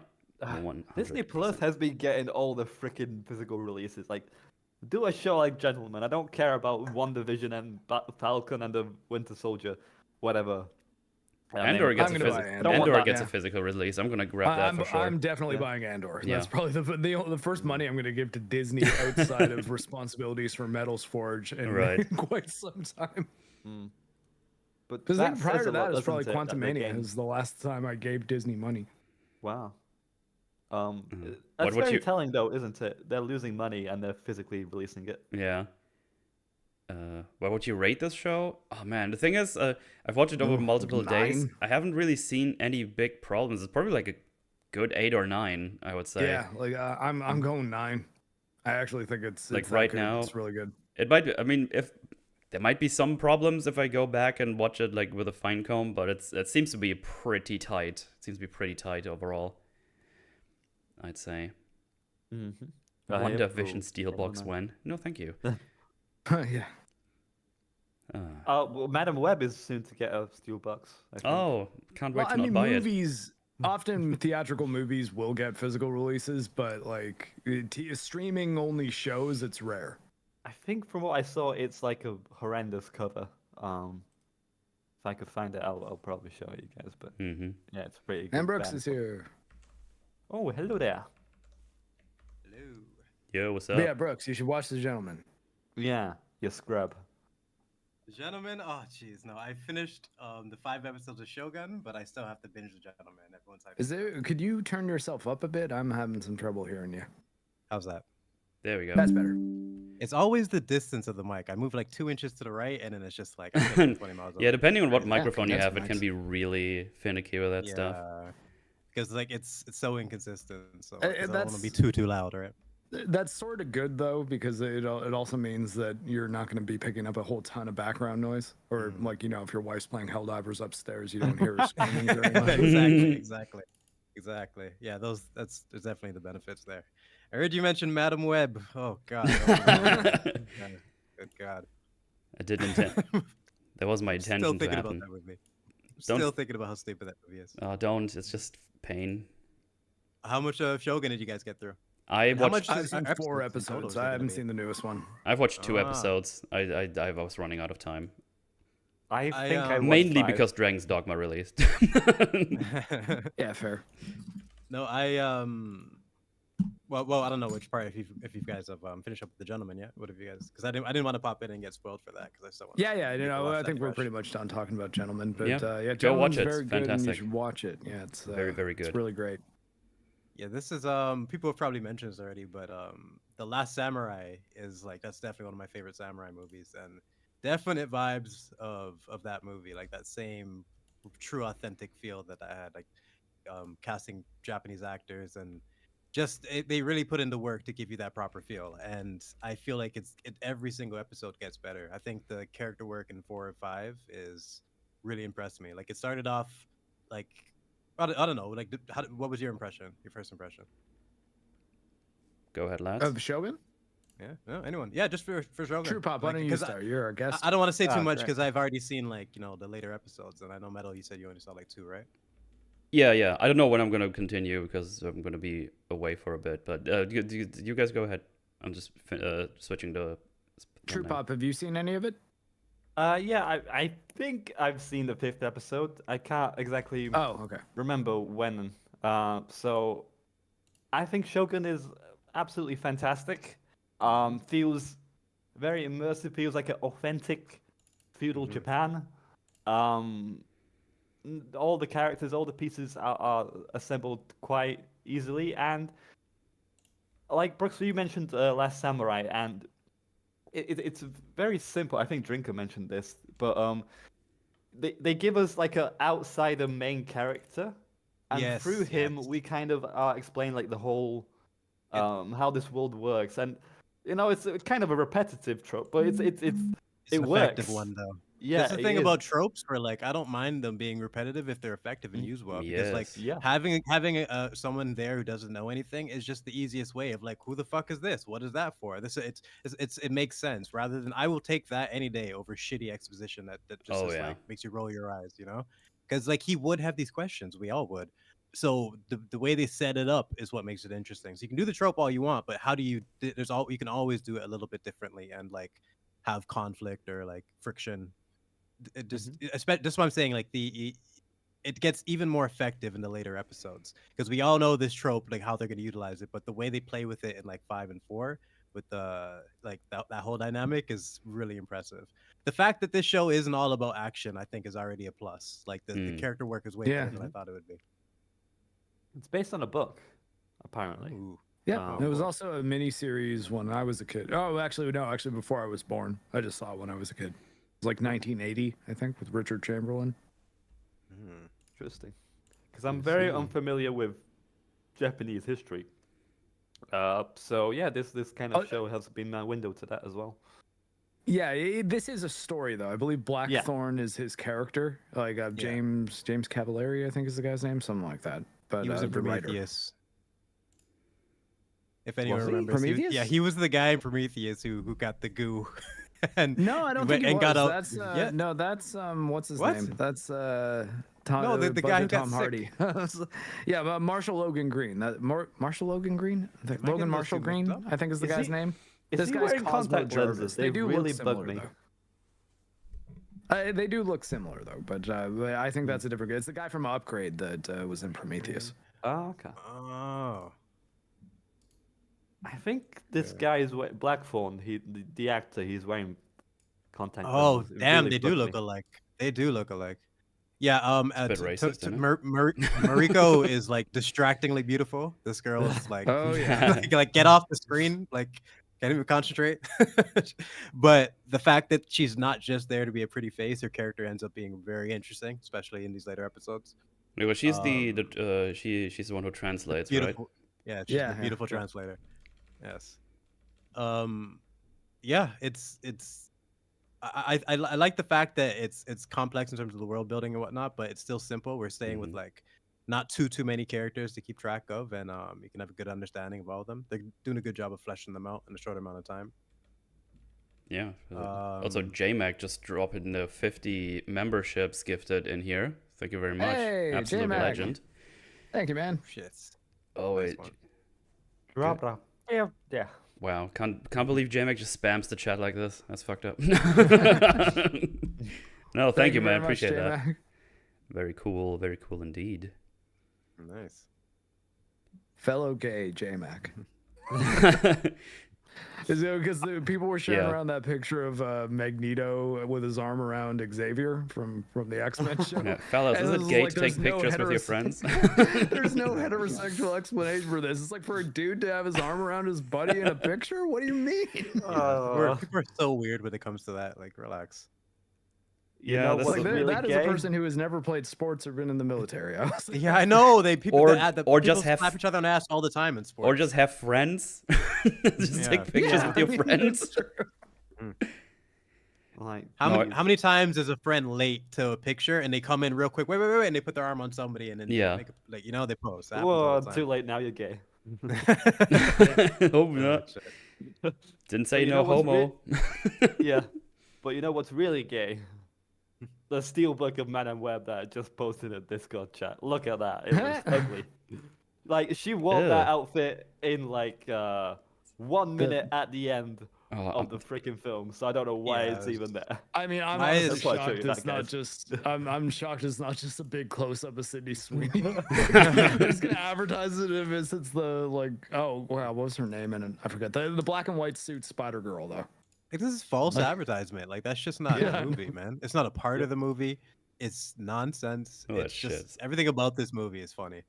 I guess it's the only Chad, look how way to ugly make it this really is. clear that it's a superhero movie and not just I a know, movie it's- about a person. It's just complete. I'm really Okay, glad let's not this talk movie about gets a Madam Web. 4K Ultra HD Shogun is much release. better than Madam Web. Why? I You can also see I the don't think the spiders in audience can 4K. see this, right? Like, do we have a way to share the image? Because It's already on screen. Oh, it is. Okay, cool. Yeah. And JMac just says, me and the boys off to be gay. Nice. Let's all be gay together. Let's go. They actually addressed that in Shogun, by the way. That it's gay to make pictures of your boys.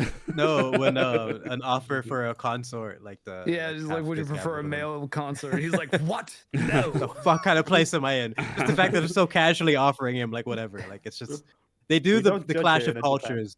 Yeah. They do the clash of cultures really well. Like Oh, yeah. we've seen it in It's millions really of movies, fun. but it never gets old. It's just fun. It's just, fun a because they both call each other savages all the time and barbarians. engine. Yeah. The engine. Oh, when he Yeah. shouts at the carriage at Yeah. Blackbourne, and he's like, "How dare you look into a woman's How dare you." quarters?" Oh, that was Trying to great. do whatever we can do. Yeah. I think that though was him protecting Tornado. Yeah, though. yeah. But he kind of jumped it up, you know. Yeah, Like, he- at the like, same no, time, I'm he's not trying to a quick, yeah. He's trying to earn his points and his leverage with Tornaga throughout the entire Yeah. way. Like that's what you got to do. Like once you go through all that and you realize, okay, this is the guy. That's when the jokes and all the smugness stops. He knows he has to earn this. Earn Well, this it's man's also respect. when like I think that Blackthorn's plan though there was okay. They're probably going to be as confused by me as I am by them. So I think I can use that right now. Yeah, and it works. he's the exchange of knowledge is something that's always going to be like, this is how we got here. Like, this is like a fair trade when it's proper is like such a beautiful thing, and that's what he's trying to aim for. And I just like that we're getting, it's not over complicated, and we're focusing on the characters that we need to actually flesh them out, and building maybe up to to catch up the stream, because we kind of just jumped into it. The premise is basically we have these an English guy, Blackthorn. I don't know what's wrong with my brain today. Jesus. Correct. Blackthorn. He comes in. They were looking for the Japans because the Spanish have been hiding that from the rest of the world, or the English specifically.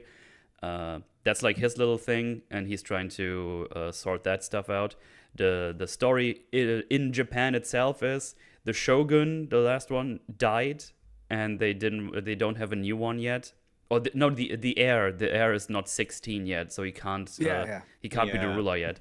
He's a kid, like and he's basically like, yo, you main protagonist, I forgot the name, Toranaga. Yeah, it's like, hey, I can give you full power until he's 16. It's like, no, then everyone's just going to kill me and my family. I don't really want that. It's like, yeah, that's a fair point. But it's more complicated than that, in that it's like several families that kind of have to share their position until the kid is of age, and that's where the complications come from. Exactly. They have like a shared thing. It's like 5 regions, including him, and basically putting them all at a political stalemate is, I think, how they put it. And also, the heir 16. They're not.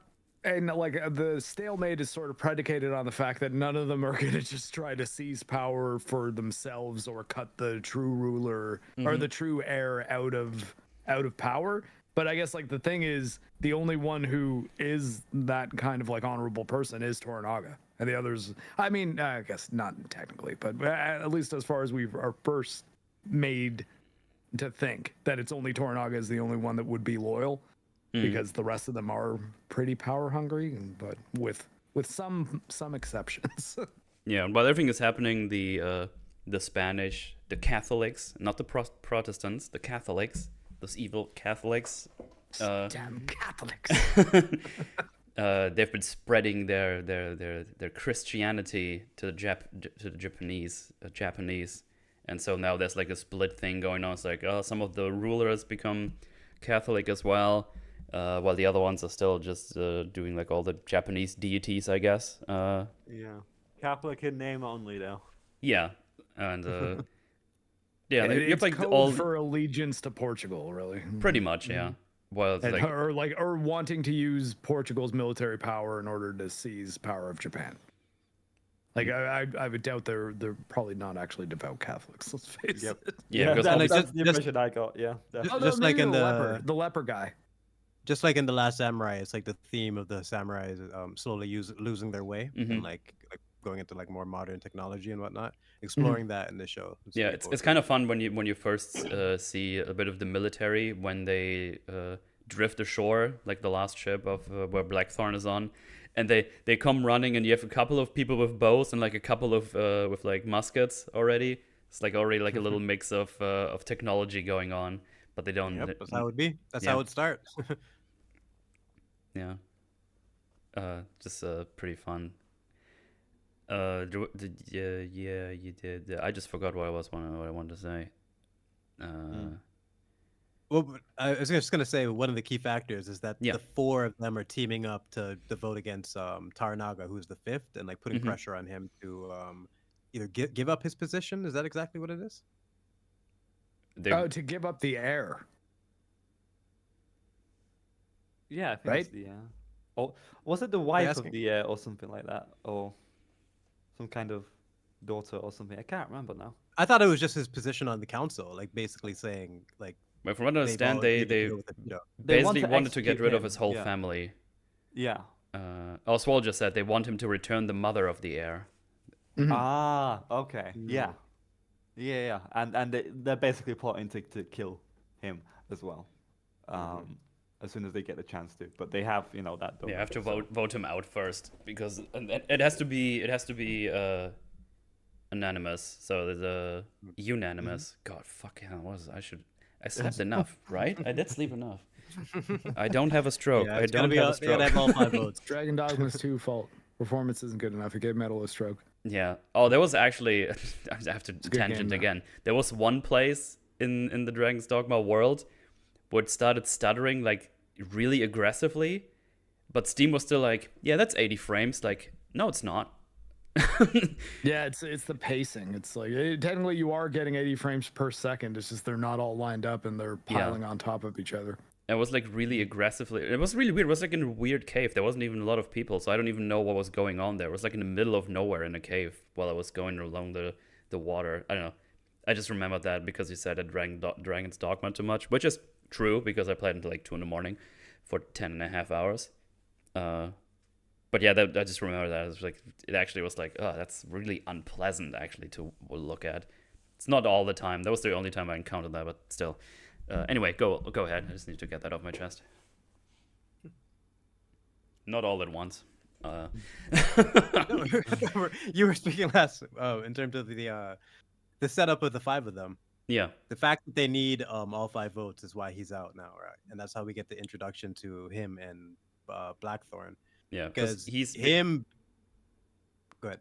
Oh, he's in Osaka. He's technically still the leader of Osaka, but he's basically a prisoner in his own city. That's all I wanted to say. Oh Yeah. no. Well, basically, the main point of is his connection to Blackthorn, like the transfer of technology and whatnot. Because I'm trying to like summarize. I'm not trying to say too much in terms of spoiling things too, as well, right? I mean, I don't mind that much. I don't mind that. Well, yeah. Well, basically going over like military tactics and Mhm. learning about any type of tactics or warfare that he can teach him, and the way they go through it in the later episodes. The way they mix that in with the character work is what I'm most impressed with. That's why I mentioned Right. it. But it's just it's I don't want to say too much, but like Mark, what was your thoughts on it? At least Well, I thought that, like, I mean, you kind of hit the nail on the head. Like the idea that this, like, they refer to him as a savage very frequently, or barbarian, the they call barbarian him, engine. because he has access to firearms. Like just that, and it's not even anything more than that. It's just like he has access to firearms, knows how to use them, and knows how to conduct warfare, conduct what effectively would become modern warfare around that time, and not just Japanese warfare, makes him an incredibly valuable asset to Toranaga because he has no other way of possibly fighting against the Portuguese. Yeah, he also knows where So all it's- those secret bases are. That's the last thing I've seen. He told them about the secret bases that the Japanese don't know about, and it's like, oh, that's In Macau. interesting. And he showed him, like, it's like, here, take this ladle and draw a map in the sand as you think how the world is. And it's like, well, and there's another thing here. And then he puts like the line in the middle, and it's like, well, this side is English and this side is Spanish. And as you can see, Japan is on this side, so Japan belongs to them. And it's like, excuse me? Did he really say belong? I love that scene. Like, did he say? Did he really say belong? He was so.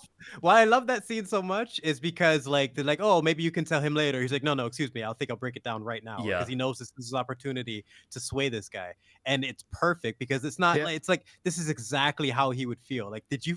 What the fuck did you just say? Yeah, because it's funny because Japan belongs to them. Because he first thinks, oh, maybe it was like a translation issue, right? It's like yeah, that's why. Are you sure you said belong? It's like, yeah, I'm sure. It's like, oh, another thing, the amount of ways they play with the translations in the show is fantastic. Yeah, From and the jokes to like character work, even through go ahead. Oh yeah, just in the first episode itself, when the one guy just basically doesn't translate properly for him at all. It's like, oh, yeah, he's a piece of shit. He says you stink or whatever. That's not what he actually says. But yeah, you get so much character out of the things that they don't say, like especially for like the Mariko, like the main girl who's a translator, or any of the translation situations. They usually do a lot with it, and it's starting from him drawing the map in the sand, and then all the different like all the red tape that Toranaga has basically gone through in these later episodes to be able to keep the engine alive, so he can learn from this motherfucker. They've developed that like bond like really quickly with the language barrier too, just in terms of the valuing of like they know they need each other, and they learn very quickly, and like he needs to do everything he can do to impress him. and it's just fun because I didn't even really like the I just thought like, why is this guy so smug and like loud and like, calm the fuck down? But he's really grown on me over the few episodes when you Yeah. see all the dynamic. So I definitely recommend everybody don't judge it harshly from the first episode because I think it gets better every single episode. Like I'm enjoying the Yeah. last one the most. Yeah. Speaking of mistranslations, I just remembered a scene in the latest episode. It might be a bit of a spoiler, but That's good. Blackthorn basically hangs this dead pheasant on his doorway. Brooks, you might know this as well. Yes.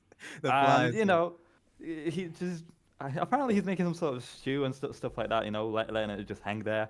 Oh my And- goodness. Yeah, yeah. It just Yeah. hit me which part you're explaining. Yeah, yeah. Yeah. So you want to, okay, yeah. He hangs the pheasant. It's basically like a bird that he wants to like let it like rot. It's like a part of the fermentation as part of like the meal he's making. They're all grossed out by it. But he's like, nobody touch this thing. Anybody touch it. Like he's trying to translate this. Touch this, death. This. And the fucking gardener touched it and they fucking killed the man.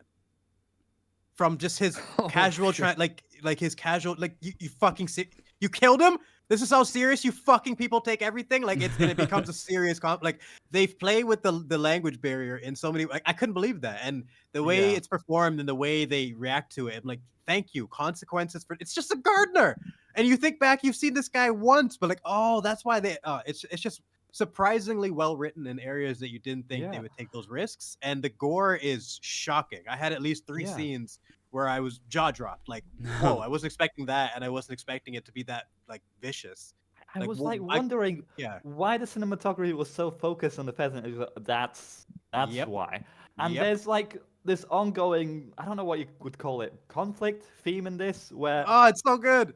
The Japanese treat life with such flippancy, and Blackthorn is kind of annoyed by it because he's kind of I fight to survive. I fought to survive to get to this island in the first place. And in here, like when one of the soldiers is like stuck in the ravine and the ocean is splashing on him, he's about to, you know, he's ready to kill himself at all times. Yeah, like, exactly. You know, and the way they view really death, surprised by that. Yeah, the way they view death is so different than his culture, and he sees so many different examples of it. Up to even to the people mourning around him, like being around 2 people who just recently lost loved ones, and you couldn't even tell because the way they have to conduct themselves, and it's really really bizarre. And this is what I'm talking about. We're talking about a dead bird, or you know what I mean? And it's like it's so dramatic, like how they utilized it. I mean, you see that in the first episode already when they grab Blackthorn to talk to him, and the one guy is like, "Oh, he's like probably like a Christian too," and does like the little cross motion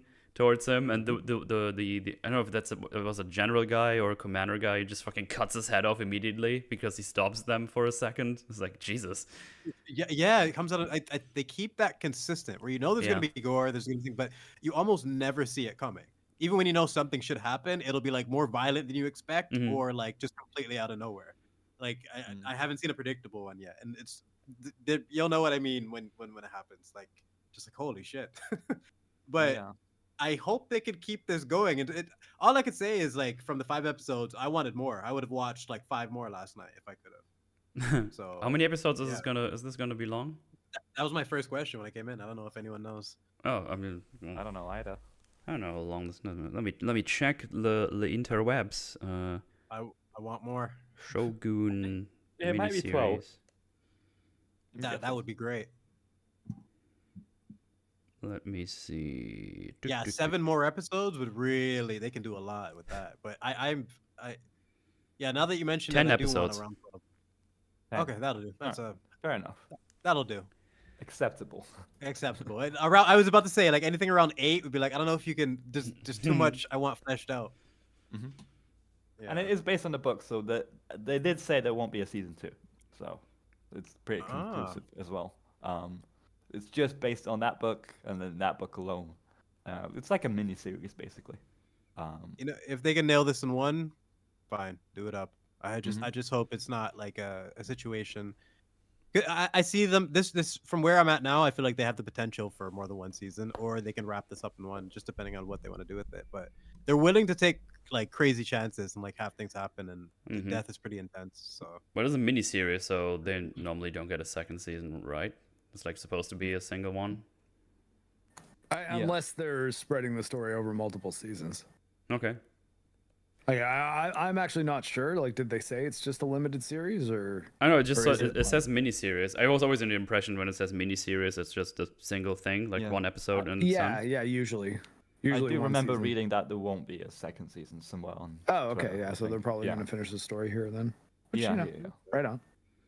Well, if that's the case, if we have 5 more episodes, I think we're in a really good spot. We've got like a good build-up of characters and conflict, and like, if you halfway through, definitely heavy recommend for this show. And it's just been a long time since I've had anything that got me into that authentic samurai vibe, not just like, you know, like it's a hard tone to get, and there's a lot of pieces have to be in play, but everyone in this project seems to be fully on board. Yeah, and, these historical dramas, when they're well made, they can make some real good stuff. And from what I've seen, this is very, very solid, very good, very true to probably historically accurate for the most part. I don't know if this is like I have no idea. I don't know that I have the background to really. I can only comment but on the tone. It feels. it feels in a authentic. very authentic way. Like I don't know if The Last Samurai is historically accurate, but I know it's how the tone is there, the feel is there, right? Like the specific vibe that, you know,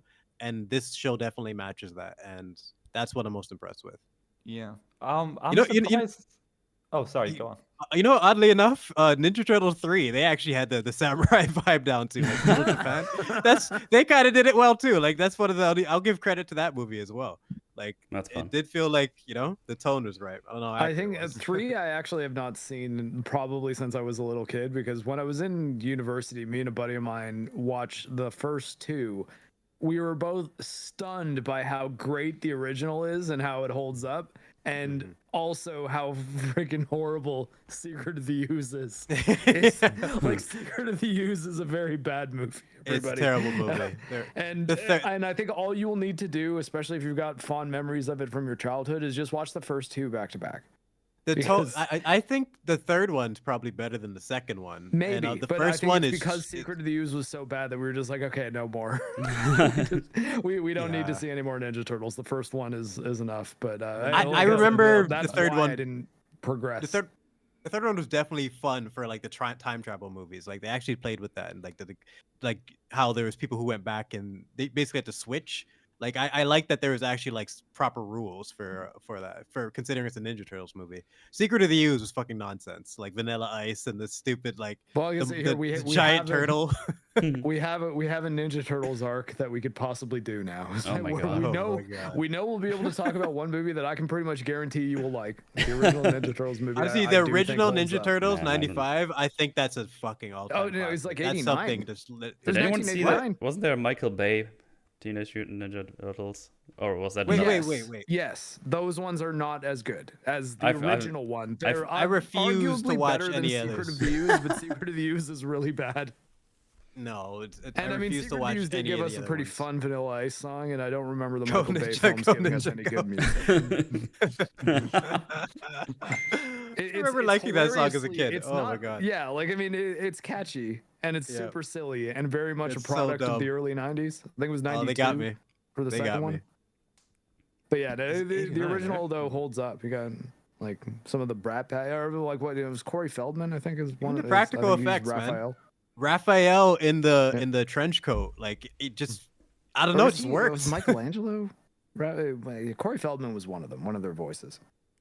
Oh, I don't know the voices now, but. Legendary. You probably know the kid though. He was a huge star in the 80s. Yeah.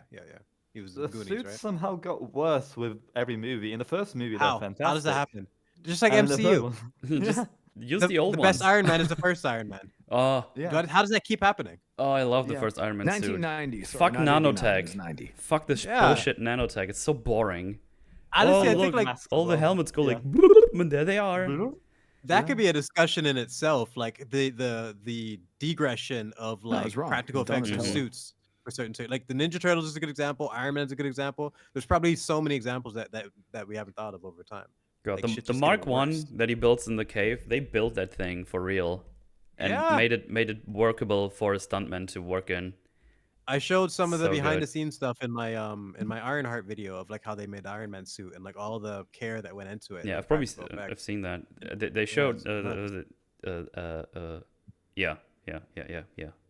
It makes such a big difference. It's because it's funny because the producer were like, oh, you don't need to do this, it's impossible. And then the people who build it's like, fuck that, we're gonna do that, we can make that work. No, we can't do that. And they put like in all this work, and when they revealed it for the first time, like Jon Favreau and whoever else was there was like, oh, we probably have like a model we can put on there, and then we can put the rest in later. And then just fucking the stuntman just comes walking out. It's like, yo, what's up? And it's like, wow, how much can that move? It's like, well, I can all do this, all these things, and that's how they shot the scenes. I think it's only like one or two scenes where it's where the suit is CGI. And now all they want to do is just cut corners. That's the thing. It's Yeah. funny. Yeah. You're reminding me of a line that Taranaga said. When you get to this line, it's just, oh man, he's dropping some knowledge. I fucking love that there's powerful quotes like this. Just basically a really cool quote was referencing a falcon, but he's talking about men, how like there's some who are ready to hunt and get Oh, do when he's whatever they need to disciplining get their his son. prey. Yeah. Yes, I don't want to ruin it, but like at the same time, and then there's some who are basically lazy and easily lured by the bait. So all the people who just want to like cut corners and whatnot and just take the easy road, and then there's the people who actually want to put in the work for practical effects and have their shit be remembered. It's just that difference to me is huge. I think Iron Man 1 suit, that's all thanks to Dan Winston Studios. I Yes, think. that's who they are. Yeah. Because my older brother is kind of like an art student, and he told me about them and the stuff they made, like Alien, Predator, Yeah. Terminator, fucking all of it. I think the they have cool a shit you YouTube. can think of. They have a YouTube channel where they have some behind the scenes stuff for movies. Oh, cool. Yeah. Yeah. Some good sources Thanks. there.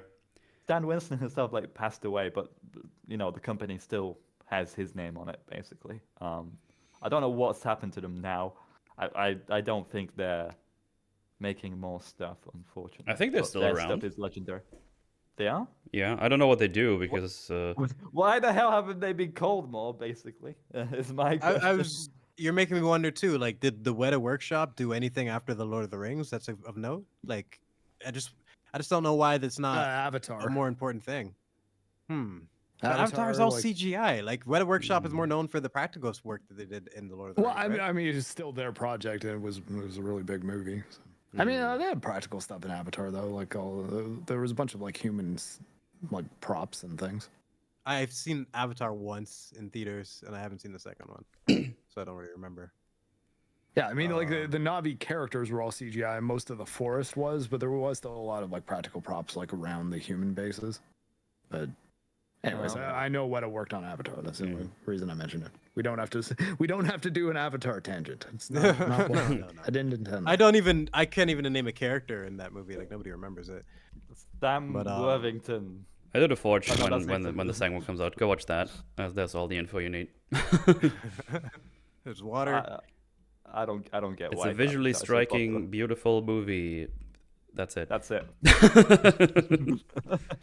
I enjoyed much it it. watching it in the cinema, and I will never watch it again. Yeah, it's like people. I feel like everyone enjoyed looking at it, but nobody like enjoyed watching it. Nobody can way tell you too- about the story. It's just way too long. There's so much downtime in that movie. It's like, look at all the graphs. Like, yep, they're nice. Can we do something else now? No? Okay. Yeah. Anyway, as Mark said, we don't need a tangent for that right now. I'm trying to not get involved. That's fine. That's fine. But yeah, Shogun. That's like all the nice things with like all the people trying to getting the better of the other one, trying to maneuver through all the chicanery. Jesus Christ! I just use normal words. Chicanery. Chicanery. I think that's a word. That's I fine. think. People know I'm stupid with talking, so that's fine. Just trying to get a hold of everybody, trying to figure out what the other one is up to. Yeah, it's just the setups have been pretty nice so far. So yeah, I'm definitely going to be watching the rest of it over time. Yeah, highly Been recommend. very fun. Like, a little bit of The Last Samurai, a little bit of like Game of Thrones in terms of like the houses and the politics and the backstabbing and whatnot. And yeah, just surprisingly good character work, which is just always a good pitch for me. Like because I didn't expect that going into this.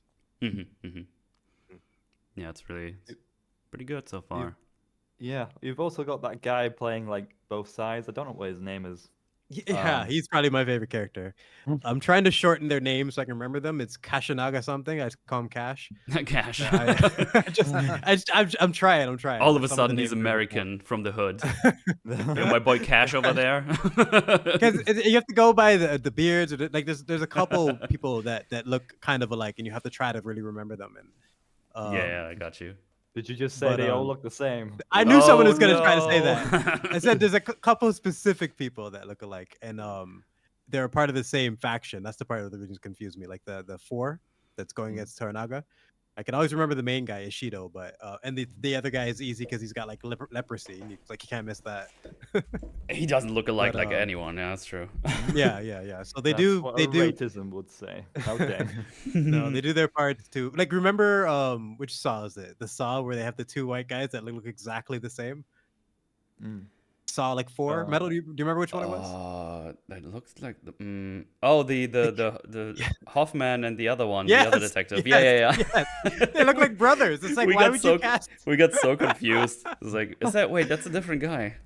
Yeah, man. It's like one of the stupidest casting choices I've ever seen in my life. It ruined the movie for me. I remember I could not pay attention to what's going on. But like, I think it's good to put a little bit of effort into making your characters look a little different, so you can see, you can pay attention, right? You don't get confused. And the show puts a little effort into that. Like there's a guy with an eye patch, that helps, just little things like that. But either way, watch it. Even you guys go catch up. It gets better every single episode. We won't chat. There's a lot of subtitle reading, but it is worth it.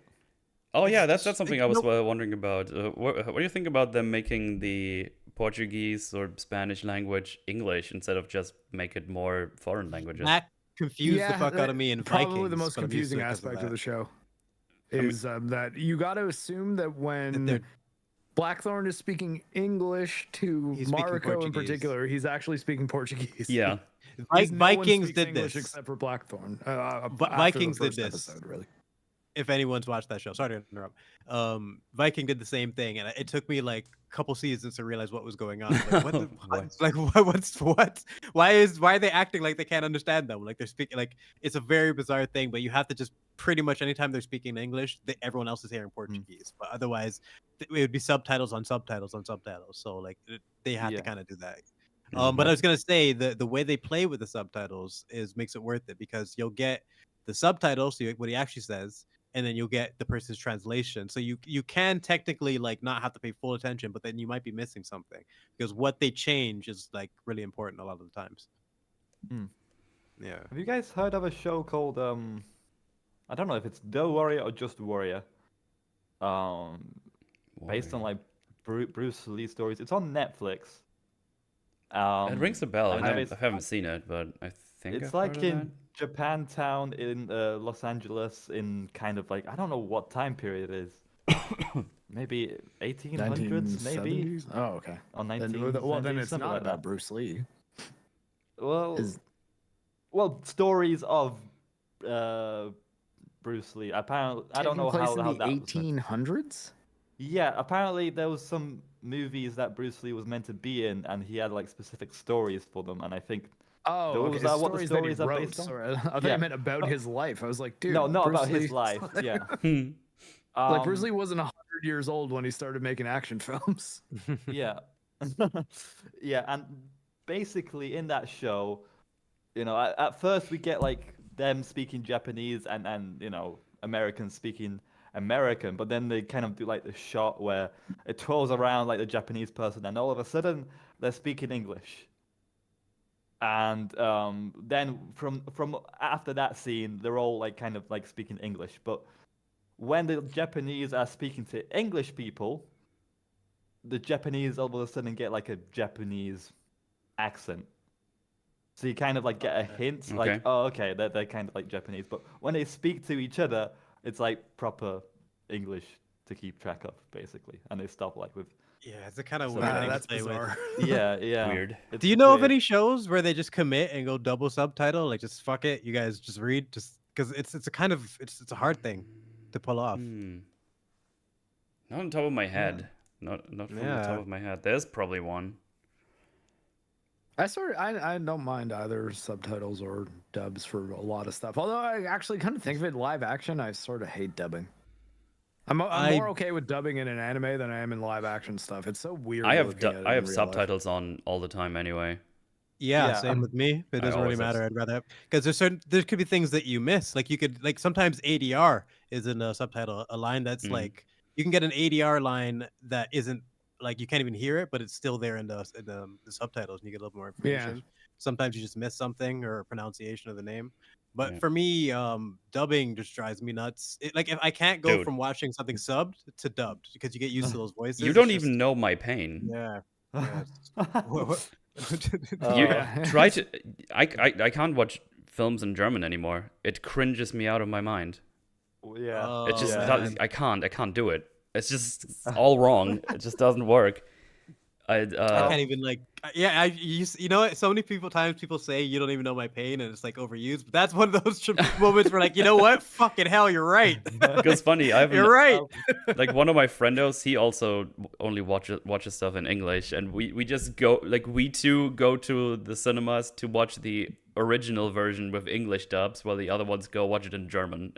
It's just it was actually really weird when I went to watch John Wick 4. For some reason, they had German subtitles in the cinema. That was the first time I've ever seen that, and I don't even know why.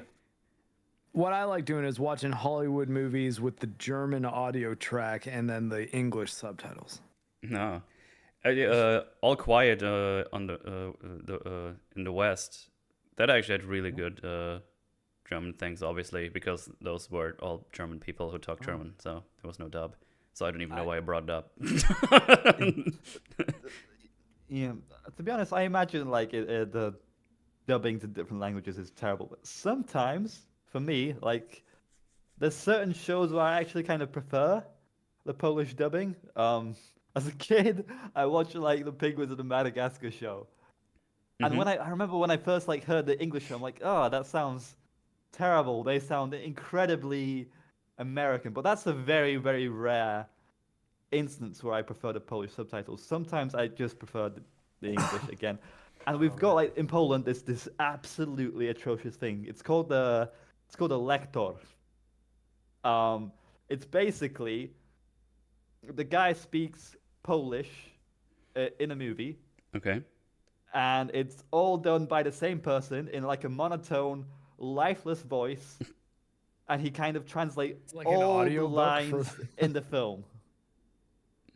And you watch the film like that. It is atrocious. You guys can just look it up in basically on YouTube, Polish Lektor, Lektor, and you'll get what I mean. Like all of the movie is like that. Basically, this like Polish dub. No, they don't even put any effort into being in character or anything. It's just that Polish voice, monotone voice, translating it, and it's such a pain to watch and You listen probably to. It's atrocious. unironically get a better result out of some AI. Yeah, it's atrocious. It's Boy, oh funny boy. because it's weird explaining this kind of translation thing because I don't know. I never had to explain it to English people. They have the privilege of watching it in English. But But it could be jarring when you do hear the voices for dubbing. It just can just throw you off. Like Attack on Titan has a really bad one where the commander in Marley, like Mark. Yeah. His name his name starts with the M. I can't even remember. but Magath. Either way, yes, Magath. His voice sounds like Joe from Family Guy in the dubbing, where he just sounds like the most American like meathead voice you could possibly think of. I'm like, that is not Mac. Like, why would you? It's like the worst dubbing like transfer I've ever seen. So sometimes it could just be terrible. Yeah, you want the original things all the way through. Yeah, Attack on Titan I watched sub, so I have no idea what the dub even sounds for it. Chainsaw Man's dub's not bad. I've seen it both in Japanese and English is fine. I can't wait till the second season of Chainsaw Man. I think I'm gonna read the manga, to be honest. That's what I did for Invincible. The break was so freaking long that I just read the comic, all of it.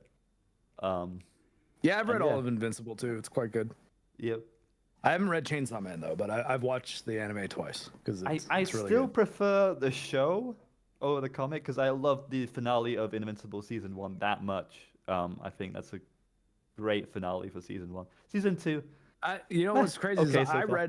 I read all the comic of Invincible before the show was even a thing because I got into it through Walking Dead. Like when Walking Dead became really big, I okay. was like, oh, what else has this guy done? And then I Yeah. picked up this Invincible he used to release these things, or like I guess Image would, or Skybound. I guess Skybound is the company, right?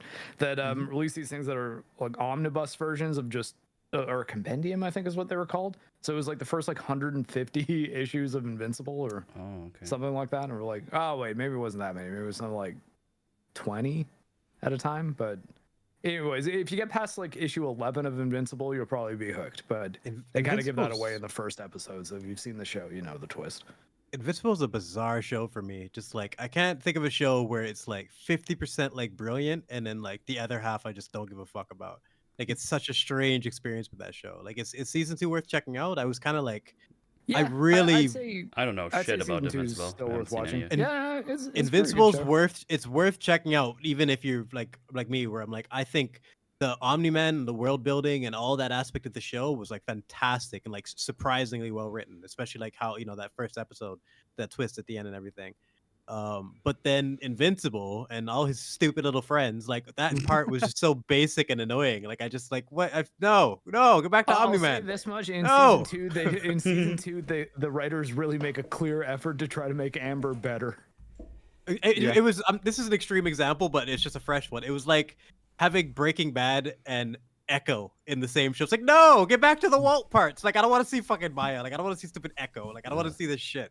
Like it's like it felt so weak compared to the strong parts where the devil guy and the whole investigative organization. I don't know. And Amber wasn't. All the people complained about Amber. Amber was a cunt, but like she wasn't the biggest problem with that part of the They show. do improve massively in Yeah. season 2. Thank Okay. God. Yeah, Okay. she's not an insufferable twat. She was a fucking bitch. Like everyone who heard about Invincible heard about this chick named Amber. It's legit. She was just a massive cunt for no reason, and it just really damaged that part of the show. Mhm. And yeah, so I'm harsher on it than most would be, but it's only because I think the other side of the show is so strong. I wanted to focus on that. Yeah, see, everybody, you didn't even know we'd be talking about Invincible today as well. Anything can happen on the old We Forge. just slip that in, and let me just throw in the Mauler twins thing. I'll just like when they're introduced, I'm like, this is stupid. This is so basic. What are we even doing here? And then when you get the explanation, they became the most interesting thing in the show to me. Yeah, Like, oh they're my even God. better in season 2, I'd say. Oh Yeah, my you should God. you should watch Like, season that's- 2 if you like them. That hit me so hard. I'm like, oh my fucking God. They nailed it. It's perfect. Like, The like book's tying it good, all too. back Like, to the first I do episode. the comic book's finished now, and like I do recommend reading it. I think it's pretty good. Yes, You know I yes, can't it is. read. With Oh, all sorry. my issues with it, I still recommend season 1, and I'll check It- out season 2 if you guys say it's good. Yeah, it's gonna be like 20, 30, or 50 by the time they finish the comic run in animation. So I do recommend the comic, just to find out. They're probably gonna end up condensing a bunch of stuff. There's no way they're you doing think like so? 20 seasons of this. Yeah, I imagine so. Because, good God, that mid-season break was ridiculous. Like, it's killed all the momentum and hype for season Yes. 2. It was. I don't hear any. absolutely stupid. There's no hype for season 2. I don't feel it anywhere. I don't hear anyone talking That's about it. It's a shame. that's what I've been hearing about season 2. there That the hype was is in, like, gone because they December. took this weird break in the middle. Not a good idea. I was gonna say I really like when you can present something that makes me I immediately feel like it's really basic and like simple, and then I'm like, okay, no, this is actually super clever what you're doing. Mauler twins is an example of that, and Gabby in Attack on Titan. I thought Gabby was gonna be another fucking Mary Justice Sue. for Gabby, everybody. Gabby's turned the out great. goat. She's the goat. Thank Like you. she's fucking such a fantastic character. Her whole they casually slid in one of the best arcs in the entire show. Like at the end, like they had room for it somehow. And like I wanted nothing to do with this child, and you, fuck it, I'm gonna spoil a little bit about it. They advertise her as like a Spoiler. Mary Sue, I don't care. and about- then you literally see her watch her friends get like fucking trampled on and killed right in front of her, and then go on like this incredible fucking arc where she gets to see like the other side of the story. Like Attack on Titan she goes on is- kind of the reverse arc of the main protagonist. I guess. Well, Just yeah, I don't know if very- everyone here is up to date on Attack on Yeah. Titan, but It's one of the one that's show animes we're I would talking recommend for non-anime watchers. It's just there's a reason that name always pops up. It should be good enough to watch for people who don't give a fuck about anime. I see you the there, show Coco. Metal itself. Watch it AOT. takes I itself did seriously. watch it back in the day. I just didn't care. Yeah, it's I didn't so, care about okay. the ending. So yeah, to be well, honest. I mean, maybe, but I'd say that's the another peak- the peak conversation. of That's the Attack first on time me and Titan- Mark talked on Discord. We had to have a conversation. I had to talk to someone about the ending. It's think extremely the- controversial. The peak of Attack on Titan, though, I think, is the end of season 3. So if you're gonna watch any of Attack on Titan, try to get through the first 3 seasons, because I think if you don't like the end of season 3, you're probably not gonna care about season 4 at all. I completely disagree in some sense, where I think really? some of the most intense moments in terms of the aesthetic, people really like the horseback stuff, and when they're like season 2 or like basically the female Ah, Titan like arc, that type of thing. Well, I mean, And Hero I think is kind of the I like, think sort of Marley. one of Sorry, go ahead. the best like horseback fights, right? Like where they all attack and then Levi kind of sneaks around. Anyways, like we're getting way too into the weeds on Okay, Attack yeah. on Titan. Okay, I'll throw that we'll in do a there. different If show. you're Once- referencing once that part Metal- too, yeah, that's pretty epic as well. Yeah, once Metal's watched it all, like we'll do it. We'll do. You an need to give episode me on a it, very but- good reason for me to go through all of it again. Because Okay, I did let's not see give if I a can- shit. If I can get through Chainsaw Man, If and it- we if- get another- my- an Chainsaw Man is episode on one that. season. Metal. We're talking about season 1, 2, 3, part 1, part 2, part 7. Metal. I don't even know what the fuck they were doing with that.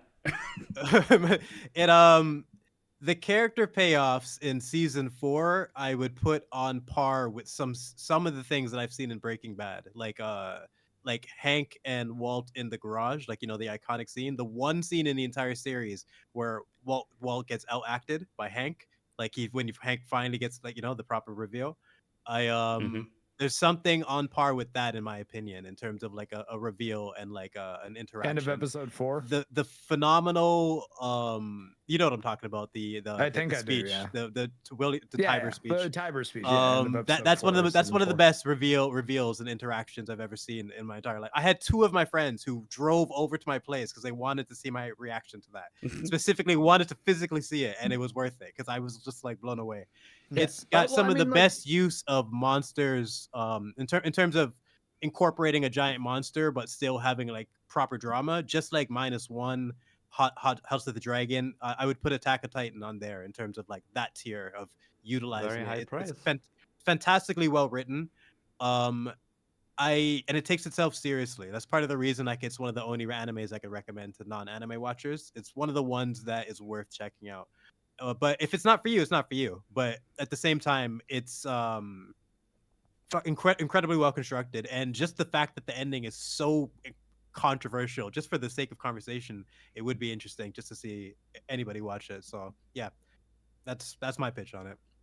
And watch my Godzilla -1 review. That one I mention it towards the end.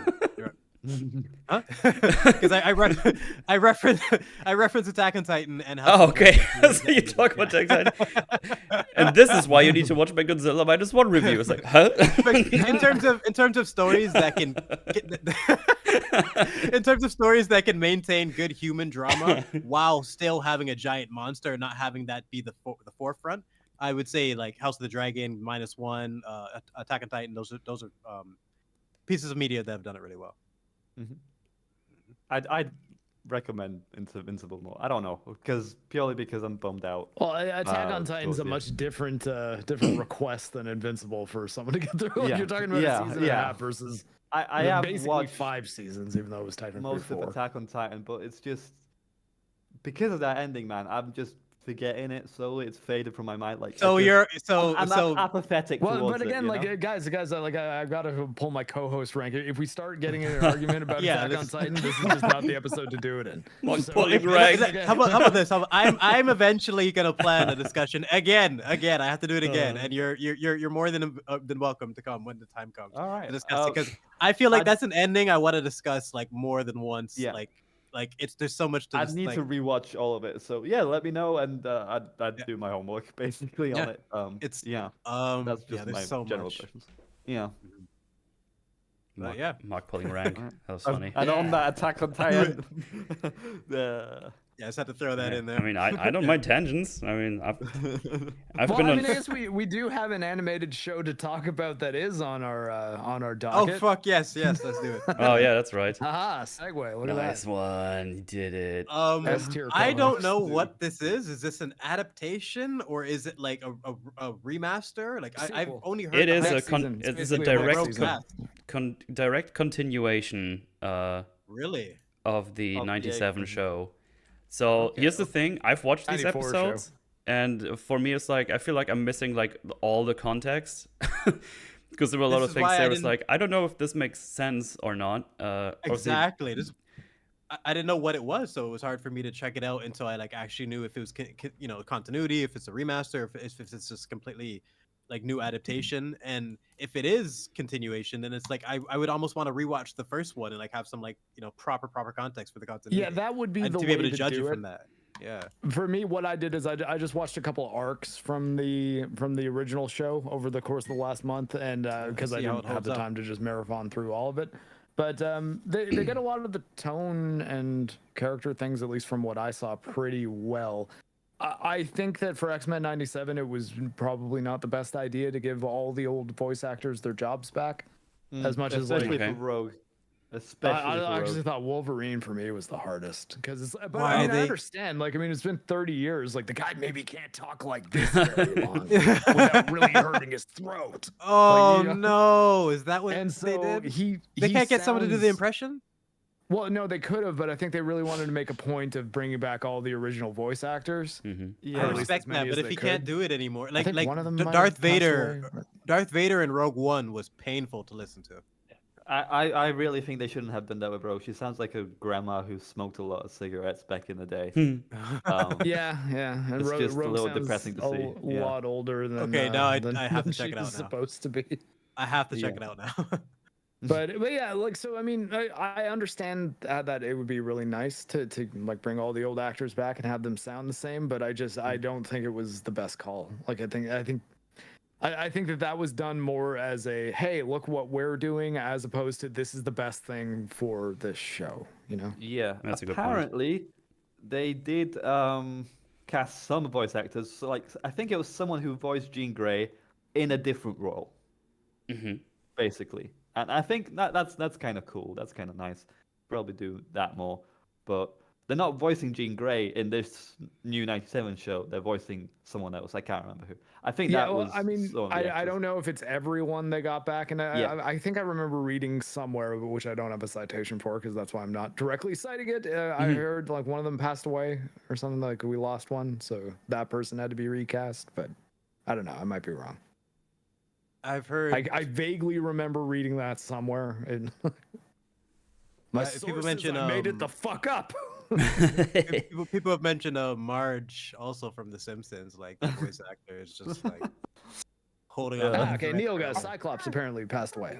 Cyclops voice actor. I can't do a Marge voice. And sorry. hey, Cyclops sounds great. Yeah. They got a good voice actor for Cyclops. I don't have any complaints about Cyclops. No, so not there you really. go.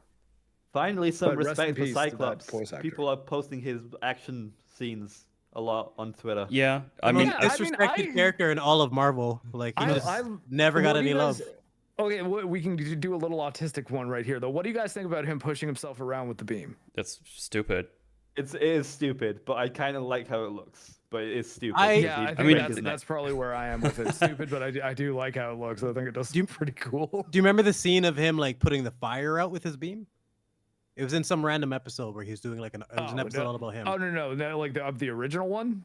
Yeah, the original. Like he was able to okay, put no, fires out I, with his I beam. guess I did not see that one. You can put That I fires didn't out mind. with the beam. Yeah, like he was Okay. there was a building on fire and he was able to put like the fires out with the beam and like just I don't know, it worked. Like I don't know about him blasting and like using it to save Oh, himself. You know Just what like some was Dragon really Ball Z shit. stupid? I mean, how- him I mean, using the someone- beam as a parachute, basically, like kind of like a. Yeah, that's dumb. It just I didn't don't work. understand how this is A-team supposed. kind of logic. Remember when they were like blasting the I tank guess- to slow the speed down? That was. At stupid. least I with was DBZ, you're understood. using both hands. You can stabilize yourself. Like there's a little bit of logic there, but you're using your eyes. Like you just that's just that doesn't make sense. Throw everything off. Well, no, but the thing is, though, I don't like Cyclops is it's energy, right? So is it hot? Like it That's seems why I to be don't able to mind cut him- through things, and it looks like it is hot when it goes through them. But That's why I didn't mind the how does the it put out a thing fire? Like, referenced. well, yeah, that's what I I have don't no get. idea. Like, how does that work? Let's see if I can find it. I swear I should be able to find it. Like Cyclops putting out a fire. I mean, I'm surprised you yeah, don't know Neil, that it's an scene. optic blast, but the optic blast means like I've always got the optic was just because it comes from his eyes, right? Like that's what optic means. Mark, But Concussive think force is blast, like but- punches. Well, but Right. would I that mean think he it would depends on need the to age be rating. knocked back like every but time? that's the thing. Can you Well, make it no. stronger or less stronger? That's the questions I need. Maybe they answer those Well, questions in I the mean, original show. I think- just don't know. I think they do though, isn't it? The visor allows him to control things like the intensity of it. That's I don't the know. only That's thing my I can question. think That's of. my question. That That thing was is the only thing I always can my think of. understanding. That's why he wears the visor and not just glasses, because glasses will stop it, but the visor lets him control it. Yeah, that's the distinction. Glasses like will just stop it, but like if he wants to be precise, he needs the visor, and I think that's why I'm trying to find the scene. I know he has a jacket on in the scene. That's it. So it's like one of those. It's not a filler episode, but it's kind of like just an episode all on him where he's not like he goes away from the X-Men for a little while or something. That's what I remember. But it's one of the only times we got a little time with him, and he's actually a more interesting character than people ever gave him credit for, and like a good leader. But I don't know. He's just never got any love all this time through Marvel. It's weird. Wait, is his power actually that he I think releases that- punch energy from the punch dimension? That sounds fucking that's the funny thing. as Like, shit. Reed there says it's meant to be concussive force, but I mean, wouldn't the concussive force make it so that him moving around with it makes sense? Like if it is just force, then like you can throw force at something. Like force is think- what you deliver with a punch, right? You I can move think stuff I'm back. stuck on is the neck, basically, especially when he's dropping from the jet and Yeah. landing with it. Like, no, come on, You're not No, stabilizing neck-breaking. that. Yeah, that's why I was saying at least with your hands, like Iron Man, we see him use both hands and feet, so we can understand there's stability going on after years of Yeah. practice and like May- fine tuning. It's believable. Maybe if it was like his belly button or something, I don't know, the optic blast. Maybe. And I've never been a fan of like just like you're saying like any type of optic blast or any type of beams or anything. It's like what is it? Like is it light? Is it like a physical? Is it like what? I can't Yeah. understand what it Yeah. is. Like Captain Marvel's little shooter beams. Like I can't. I don't. Does it even hurt? Like Yeah. and the same Well, with I mean, clearly the on my rewatch, inconsistency I of didn't blasters. I didn't Yeah. see enough of it to get a good sense of what the rules of Cyclops' Mhm. optic blast actually are. Yeah, it's hard to but- ground these things. I gotta admit though, like when I saw him sliding around, I was like, oh, that's kind of cool. Yeah, that's pretty. Like, cool. I mean, it looked Yeah, good, creative but way to I use abilities, don't you know? remember ever seeing that happen before, though. So I could understand it being against the rules. Yeah, you know what? If he's getting some love, then fuck him. Let him slide around and do all the whatever, you know, whatever. If it means he's getting some attention and some retweets, because I guess, yeah, I've I seen mean- this guy get like disrespected like forever. Well, like I said, I knew we were gonna get pretty deep into the weeds on that one. But what's people's overall impression of these two episodes? Like, did you guys like them? Did you think it sucked? Yeah, we haven't really. I done feel it's like it's mid. It wasn't like terrible, but I just don't see myself watching more of it personally. That. Yeah, I think I'm. I mean, a kind lot in the of same that boat. is probably accounted to me not watching the original show and don't have any nostalgic feelings for it. And was like, oh, finally those characters are back.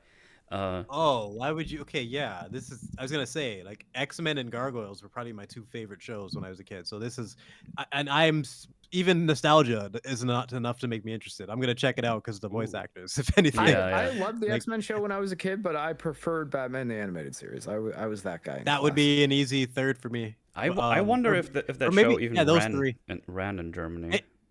The pattern for me though, those three, X-Men, Batman, Gargoyles, it's just they were the thing I Spider-Man was hated the- I most. actually think you know what? I watched more Spider-Man than X-Men probably. I did. I Really? think I Whoa. saw every episode of X-Men though when I was a kid. I didn't ever like skip it. I just was never looking forward to it the way I was with Spider-Man. Yeah, The maybe. thing I hated Spider-Man had most, more episodic stuff. No, not think so. episodic. Serialized.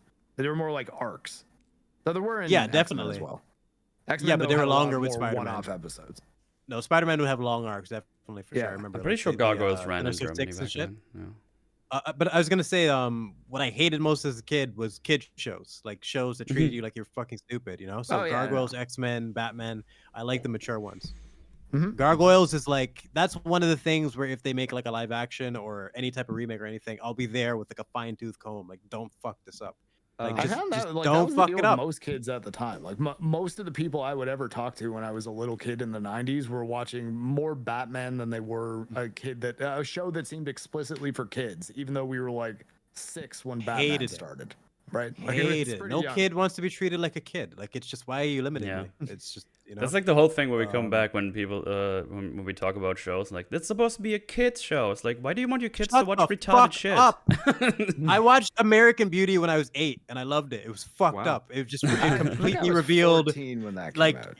yeah, it revealed, like, wow, you people are fucked up. Everybody's, you know, like, people don't have all the answers. It just, as for a little kid to see that, it's insane. Like, and sometimes it's good, so you just understand how complex people are and how complex relationships can be and everything, and you just have a better understanding of that from a young age. So it's Yeah. not shocking. So I don't know. I have this idea of like, no, you got to watch these things because it's for kids. Just, you don't learn a damn thing. It's a waste of time. Yeah, Yeah, I yeah. watched Predator when I was 12, so okay, you got me beat, Jedi. Oh, Brooks. I mean, yeah, no, like, I'm Oh, a child no. of the early '80s, so I was like, I'm born. I was '84, No, but my mom would yeah, watch so like I- Hellraiser, all those things when I was there. They Well, didn't give a fuck. I went Yeah. to go see Terminator 2 when it came out in theaters, and I liked it so much that my dad took me a second time in 1991, so I was 6 years old. And I remember driving to the movie theater and popping out my dad's sunroof with a shotgun squirt gun and like wearing little sunglasses and a jean jacket. So and like that was just a totally normal thing to see That sounds in the fun. 90s. But yeah, no, I can't imagine doing that now and not getting shot or like Yeah. not telling a kid, hey, you probably shouldn't do that because Yep. the gun was all black too, with just like a little orange tip. Can't do that now. Yeah. Oh, shit. boy. I wanted to touch on about 90s Spider-Man. Little known fact. I only realized this. I don't know how I didn't pick up on it watching the show or rewatching some episodes when I'm older. But with the Spider-Man 90s show, they weren't allowed guns, so they used like laser concussive guns everywhere, and they weren't allowed to show fight scenes, like punches or anything at all. If you pay attention, all Spider-Man does in that show is just shove people and web them up, basically. Wait, is this in the '90s show? Yeah, Really? yeah. They weren't allowed to show like combat or violence or punches or anything. So all Spider-Man really does in that show is shove people, web them, and kind of dodge some, I don't know, Octavia arms and stuff like that.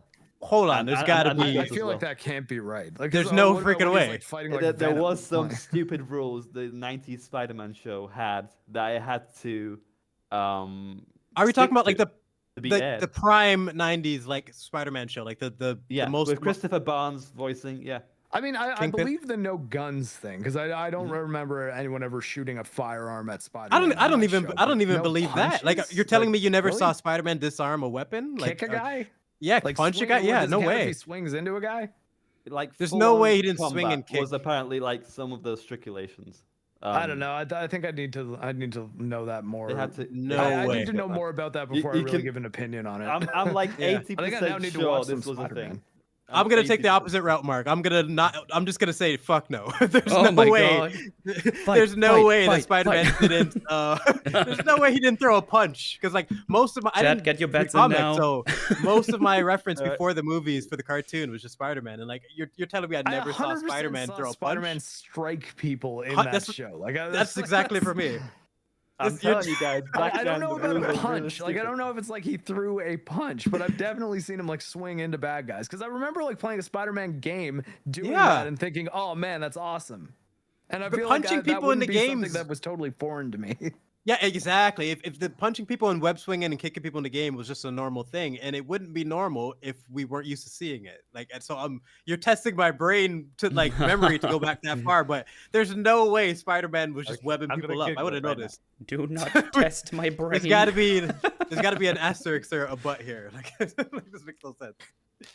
Well, I mean, I have more recently watched Batman the animated series, and that actually does hold up, as well as think- the 2 Justice League shows. They're quite good too.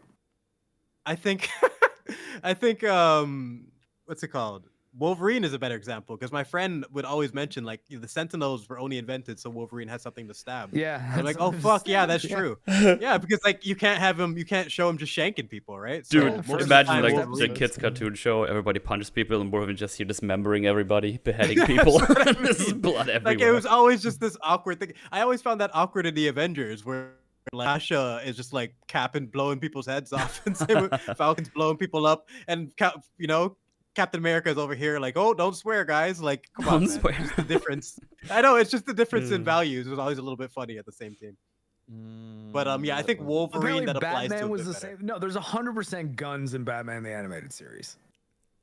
Definitely. They had some stupid rules as well. They couldn't show any death scenes, I think, and they had to portray the Nightwing's parents' death kind of smart. You know, there was a scene where I mean that I they believe. kind of I believe swing. not showing Yeah. people get murdered, but saying like no guns at all. Like there's definitely people who shoot at the Batmobile in the Batman show. Yeah, they probably play around these rules. There's like Tommy it's- guns because it's like the 1930s, even though it's supposed to be kind of modern. It's always like it's the Tim Burton style Batman universe of it's modern day, but also it kind of looks like it's the 1920s in a weird way. It's like Art Deco. Yeah, definitely. Just testing my like memory with all this for sure now, but like I do find this interesting. Yeah, and I've posted that article in the Discord. I think it was from this YouTube guy that I learned this. There's a YouTube video and there's the article. Should I read it? I guess how long is it? I can't read. I have no horse in this fight. Is I this just something don't you know. get through relatively quickly, or are we creating a whole other topic here? I don't- it's a couple of paragraphs. I don't know where I could. Actually, it's just a page. Just a page, really. If If you can you If you think summarize you summarize got it, through possibly. fast, go for it. Okay. When it's never really made clear in the movies he has appeared, Spider-Man possesses easily strong enough to kill a person with a single punch thanks to the whole proportional powers of a spider thing, which is presumably why in the animated Spider-Man series from the 90s, the web slinger wasn't allowed to punch anyone. Before Do you that, really think- though... Go Okay, ahead. yeah, go ahead. No, go ahead. Okay. Before that, though, a little more about just how hard Spider-Man can punch, because it's like, okay, he just goes on about Spider-Man's punching ability. According to Spider-Man, his punch, blah, blah, blah. So my immediate James reaction Moore is said he this found sounds a like list of rules. Okay. Which that makes sounds it like they're good- respecting the science, but like would Yeah. kids watching that show actually consider the proportional strength of a spider? Like that seems strange Yeah. to me that they would put a rule for that. Okay. It would seem to me like they wouldn't care at all. That's odd to me. Which makes the decision of censors in the 90s to ban Spider-Man from doing anything approaching violent sort of ironic. Spider-Man already limits his strength in every conceivable way in the comics, so it only makes sense that he'd eventually refrain from punching people for at least one incarnation to get around strict rules placed on them, which also forbade showing Spider-Man hurting pigeons and setting people on fire. Well, okay, that I can believe. Like those are much more reasonable rules to put on a Spider-Man show than he can't Yeah. use any kind of hand-to-hand combat. You can't punch a pigeon. Definitely don't punch a pigeon. The writers and animators were essentially forced to make every fight in the show end in a sweaty grappling match, even in situations where it didn't really make sense. Like when he fought Venom. End or exist entirely of, because those are different things. Good point. All right. That sweaty grappling match, even in situations where it didn't really make sense. Like when he fought Venom, you know, the guy covered in a slimy symbiotic symbiote alien parasite that presumably smelled like cat turds and what she. Okay, that's a joke. Well, all right. wait, Thanks, hold on, article. no, that's not a good joke because the symbiote definitely doesn't smell like anything because it can turn Yeah. into like a fine Italian suit on I that don't, I don't show. get that joke either. I'm just that's the incorrect. messenger. All right. Because kids are idiots, the show was still a huge hit, and thanks to its parents' pleasing no punching policy, those pesky moral guardians couldn't really complain about anything the show actually contained, except for that one episode where Spider-Man inexplicably grows 4 extra arms and mutates into a giant continually. Yeah, there is that. Yeah, I mean the episode. man So there are spider was stupid more rules. fucked up than throwing a punch. Let's face it. Yeah, there was stupid rules. I guess now that I reflect on it, there was a lot of grabbing and shoving, and not exactly like punching, you know, kind of like anyone taking a punch to the face, you know, and then having whiplash, and then another character punching him in the face and then whiplash. I believe that there are stupid rules like this in the 90s. It sounds definitely plausible. There's probably a lot of things that wait, they'd have Well, to James figure out. James just linked me a thing from the Spider-Man animated Wikipedia page where it says series was also known for its high level of censorship, which included Spider-Man and other characters were never allowed to punch anyone. No realistic weapons were allowed to be shown, only laser weapons. Characters were not allowed to say words like die, death, or kill. Instead, these words characters like Spider-Man would say, that burglar got Uncle Ben. Also, when the Destroyer told the story about how his wife died, he said his wife was caught in the crossfire. Carnage in the comics was a serial killer. What else could that mean? In the series, he was not allowed to kill anyone, so he was changed to a lunatic. However, it is implied that he has killed people, but this is never seen on screen. The Punisher as well was not allowed to kill people, but it was implied that he killed before. It's probably these weird, stupid fucking television rules from back in the day, where like, oh, you can't say die, but you can imply death or something. Mm-hmm. So No, but like if it says Seraph in the chat says it's why X-Men and Spider-Man are filled with robots. So could Spider-Man punch a robot? maybe. And how does that work with Venom or like Mysterio? Is Mysterio a robot? Because I mean we know he's not, but does he look enough like one when he's in his costume? That you There's can so many. punch him? Yeah, that's what I'm saying. You're so fucking right. Like, how did they work around this? There's no way I never saw Spider-Man punch somebody. So how did they work around this? Like, robots must not count then. Well, I guess it's time for you to watch all of TAS again and Like, give for- us for feedback anyone- in 2 years. No, Yeah, this is like- I'm more into anime these days. I can't believe we spent this. I can't believe we spent this long on this, but it is like, it is interesting because like like you're making me question my whole childhood here. I'm like, what do you mean Spider-Man never threw a punch? The thing is, I just popped up on my phone like a fight against the Sinister Six or whatever, or 5, and he didn't punch anyone. He just flung them across the room. That's all he did. So were we so distracted by him talking and webbing around that like we just never noticed? I mean, But like, funny I'm enough, in the saying same that's scene, possible. I saw someone else use one of his tentacle things to kind of push another one. That looked kind of like a punch, so I don't know. Maybe it's I have no idea. Neil's got a point about Fucking weird. Samurai Jack, though. That Samurai Jack got away with it because the aliens and robots bleed oil and stuff that doesn't look exactly like blood. But Samurai Jack had awesome. Yeah, like the fight Urukai scenes. black blood, That was a great show.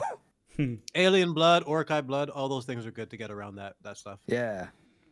Even Kill Bill. That's why they had to cut to gray during her fight scene. Yeah. It was too But- bloody. Hey, guys, it's fascinating, right? It's these stupid ass censors, and they Yeah. still made a really good show, really engaging. Like, it doesn't even occur to you that no punches were thrown. Like, how could that even be possible? That was my reaction. I don't know. Yeah. I'm still As not well. going to say the term "no punches were thrown" until I've gone back and watched it. I'm sorry. Yeah, the Oh, definition okay, of maybe a too. Yeah. I feel like there's I mean, got to be I ways hear they the worked around rules. it, I and just- that I in feel- itself is interesting. Yeah. I feel like there might be more subtle rules like the robots thing, and it's like, well, robots or monsters, and then like at a point, like which supervillain isn't a robot or a monster in some description. I guess Rhino suit was pretty much just a suit. Scorpion had armor, though. You could argue that that's enough like a robot that you could punch him. Well, I don't know. Oh, But there you go. That's an interesting thing. I didn't know that. I don't even know. Morbius sucked people's blood with his palm. yeah. No, plasma. It was plasma. Oh yeah, plasma. Sorry, only the plasma. So only the clear part of the blood, not the red blood cells. And he kind of drained. Carnage did that as well for some reason. Drained people as well. I don't know why. That was never a thing. That Well, he- I mean, I could see them saying, "Look, we can't have a vampire tearing someone's throat open in this kids Yeah. show," and I could see them saying, "We can't have this monster biting people's heads off." But we can have Peter Parker. cowards. One of my favorite episodes, by the way. You Yeah, can it's have where him you tell me that transform into a Spider-Man giant can't spider. throw a punch at anything at all ever. That I'm like, Yeah. I feel like that can't be right. Well, I'm surprised just as you are, Mark. I They believe it banned because Batman it the sounds animated stupid. series in Canada for being Batman the animated series wasn't banned in Canada. I watched that. I watched that pretty much every Saturday when I was a kid. Yeah, apparently can't be illegally. right. Get this man arrested. Well, I mean, no man, I think it was For throwing well, punches. I mean, maybe it was on Fox Kids. Maybe it just couldn't air on a Canadian network. I'm not sure. Anyway, X-Men 97. Yeah. Well, I mean, here I'll say what I did like about X-Men 97. I liked what they did with Magneto. I thought that his story was actually pretty cool, and I liked the way they ended it also. Although I gotta say that it's gotten to the point that the word bigot, anytime I hear it in a show, I cringe a little bit, and I think it's only because of The Last of Us 2. Bigot sandwiches. Bigot sandwich. I was like, now that whole word sounds like bad writing to me, even though That I word know there has are been times where it's appropriate. It's one of those words that has been kind of dragged through hell. So now it's just like, I know it's correctly used. It can be correctly used, but people have just been throwing it around like it was nothing. That's what the internet does. Yeah. Destroys. That's where words go to die, man. It's crazy. On the internet. Having Like Magneto and Rogue diversity. hook up, I think, was a strange choice. Yes. I know it's happened in a comic book before, but Yeah. I still don't think that Wait, that makes what? it necessarily. I'm What? okay. Yeah. From what I understand, he's like the only one who is not affected by her powers or something. Yeah, That's and the they didn't vibe really I got. give us why Yes. that is a thing either. Because Like, he why- has some why sort he of micro electromagnetic thing on his skin that he can control, and he can touch Rogue without really touching her. Oh, Huh. okay. Cheating. Well, I mean, What the- yeah, all right. Why would they? The age difference though, like, is there Yeah, not like? exactly. Yeah, I What mean, the like, you fuck gotta. is Okay, this? wait, no. Like, you I'm can- immediately wait, thinking hold of on, like we can do Anna this, we can do Paquin and this. Ian McKellen. No, we can figure out how old he's supposed to be here. Okay, so it is Eric Lencher, and he was a victim of World War II. Okay, so we know that a he was kid. let's say how old in the war at the absolute youngest. What do you guys think? Because he 10. remembers it. Maybe 12. 12? 12 for Yeah. the absolute youngest you could remember anything? Are you kidding? I feel like that's not true, but here, let's go with 12. Anyone else? I wasn't paying attention. Sorry, what? Okay, 1945 I'm was just the end of thinking- the war, so I did say- The, Yeah, the answer is yeah, he's I too saw. fucking old, regardless Oh, of all okay, this. That's where I'm Guys, at. then the year the show takes place is in the title, is what I'm saying. 97, We yeah. can figure out roughly when he was born. 1933, if he was 12 at the end of World War II. And so how old would he be in 1997? 12. 16? 15? My God. I can't do math. so- Oh my God. Okay, well, nice. I'm trying to figure out what the best way to actually even calculate this would be. That he would be in the 90s, he would be 60. So he would be 64. 64 years old, and Rogue is what, like 28? That's it's still not just, gross now? yeah. That's why I'm It's wondering where almost- you going with this. What age Well, does I'm he have saying to that- be to where it's not gross as fuck I'm that saying Magneto is trying to figure I out don't what the know. age. A I wasn't- 30 age gap is kind of weird. Whoa, I don't know what you got. guys, hold on. You could even back this up. I never at any point said it's not gross because I said we can figure out exactly what the age difference is. Yeah. I'm not saying you checking. said that. It says here that apparently he was born sometime in the 1930s. Well, I mean, 1933 would be in the 1930s. Yeah, I'm just looking at some thingies here. So So at the This- youngest, he's- he's 60. If he was born in 1937. yeah, it's in his 60s apparently. At least it's like I could see a setup Right. with Rogue, like anyone who's not going to be Or affected 58, by a power, I you could guess, would develop be something the like that. youngest But, like, you how could did that think. happen with 58? Magneto? That's so strange. Rogue wasn't always a X-Men, basically. I think she was part of the Brotherhood, Magneto's team. She is in the Brotherhood in other shows, and I suppose they know each other. That makes sense. But the fact that they have a relationship, like, okay, here's the thing. Let me preface this.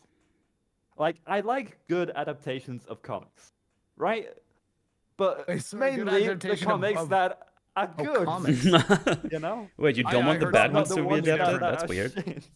And this Yeah, is a yeah. bizarre. This is a. To me, it feels just bizarre. I understand it was in the comics. That doesn't mean that I just Yeah. like I'm- it. Really. I'm completely Yeah. with you. So many people say, "Oh, it was adapted from the comics." So what? What if the comic was shit? Like they forget that part. That like not every comic, just because it's from a comic, doesn't mean it's like godsend. It's just which ones? Be especially- specific. Especially Well, but I the- mean, to they're be setting up fair- the clone thing as well with Jean Grey, and I hate bloody fucking clones in Well, comics as well. It but was done in him Spider-Man being- as well, and it was shit. I'm saying that, like, before we get too far off from Magneto, Yeah. like him being able to touch her makes sense why she would want to go for him. Yes. that's what I was But saying. it's That's still- what I was it's still like. kind of creepy on his part. Oh, 'cause yeah. she's- Exactly. like- Anyone as who's not James's affected by her math power, goes, if he's 60, she should be 37.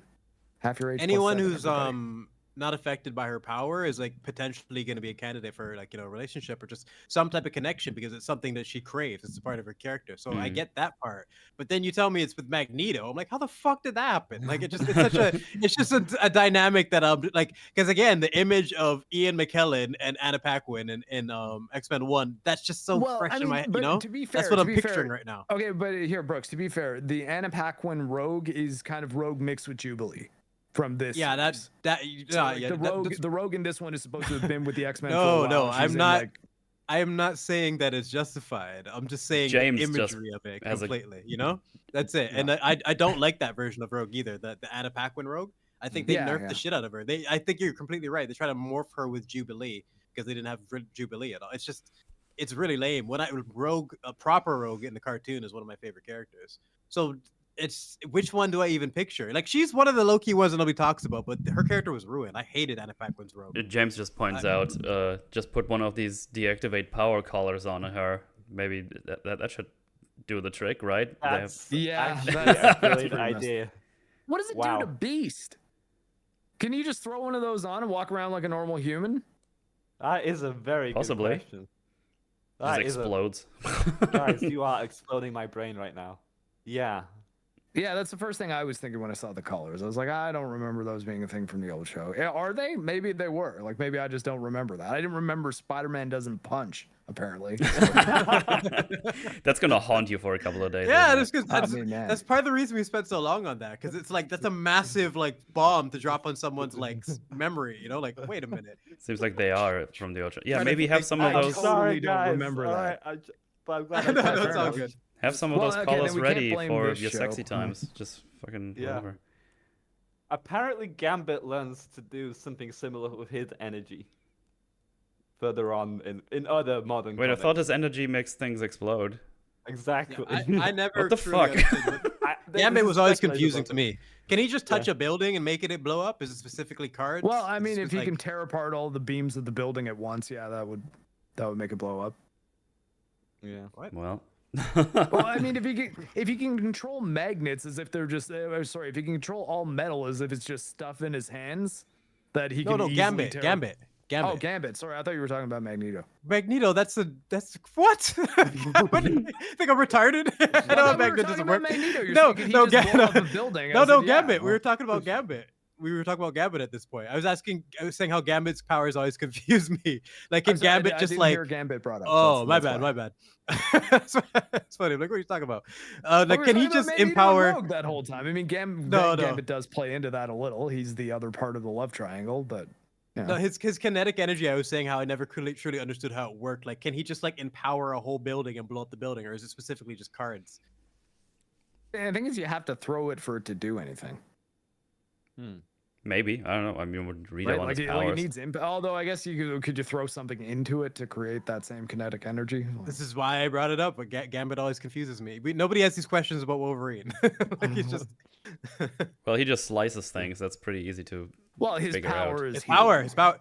It's you know what? That would be my main. Like if I ever had to like test someone's like nerd cred, what is Wolverine's power? That's like step one in terms of like if you know anything about Marvel. Well, 'cause, like, that's one regenerative distinct- flames and his Yeah. spicy, spiky Well, hands. well, okay, here's Basically, the thing, though, basically, if they say, oh, his claws, then you okay, I'll no, say you don't this understand much. his character. Wolverine, then. though, I mean, maybe I didn't read enough comics since I was a kid, but I did read a fair amount of X-Men comics, and I do not ever remember reading anything with bone claws in it in the 90s. I was under the impression No, I that don't healing was remember his that. only power, and that the claws were put into him when they rigged Yep. his skeleton up with adamantium, and I the don't know only where this reason bone that claw he can thing came use from. them is because he heals up every time they come out and go back in.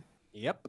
Like that And makes it- way like, more Wait, I what didn't does- realize it wasn't a mechanism that he always had the claws. What does he Like, do when they that break? that was news to me when I heard about it. I It think does in like regrow back like a mid-2000s. natural bone, but it takes time. Adamantium? They're bone claws if they break. Oh.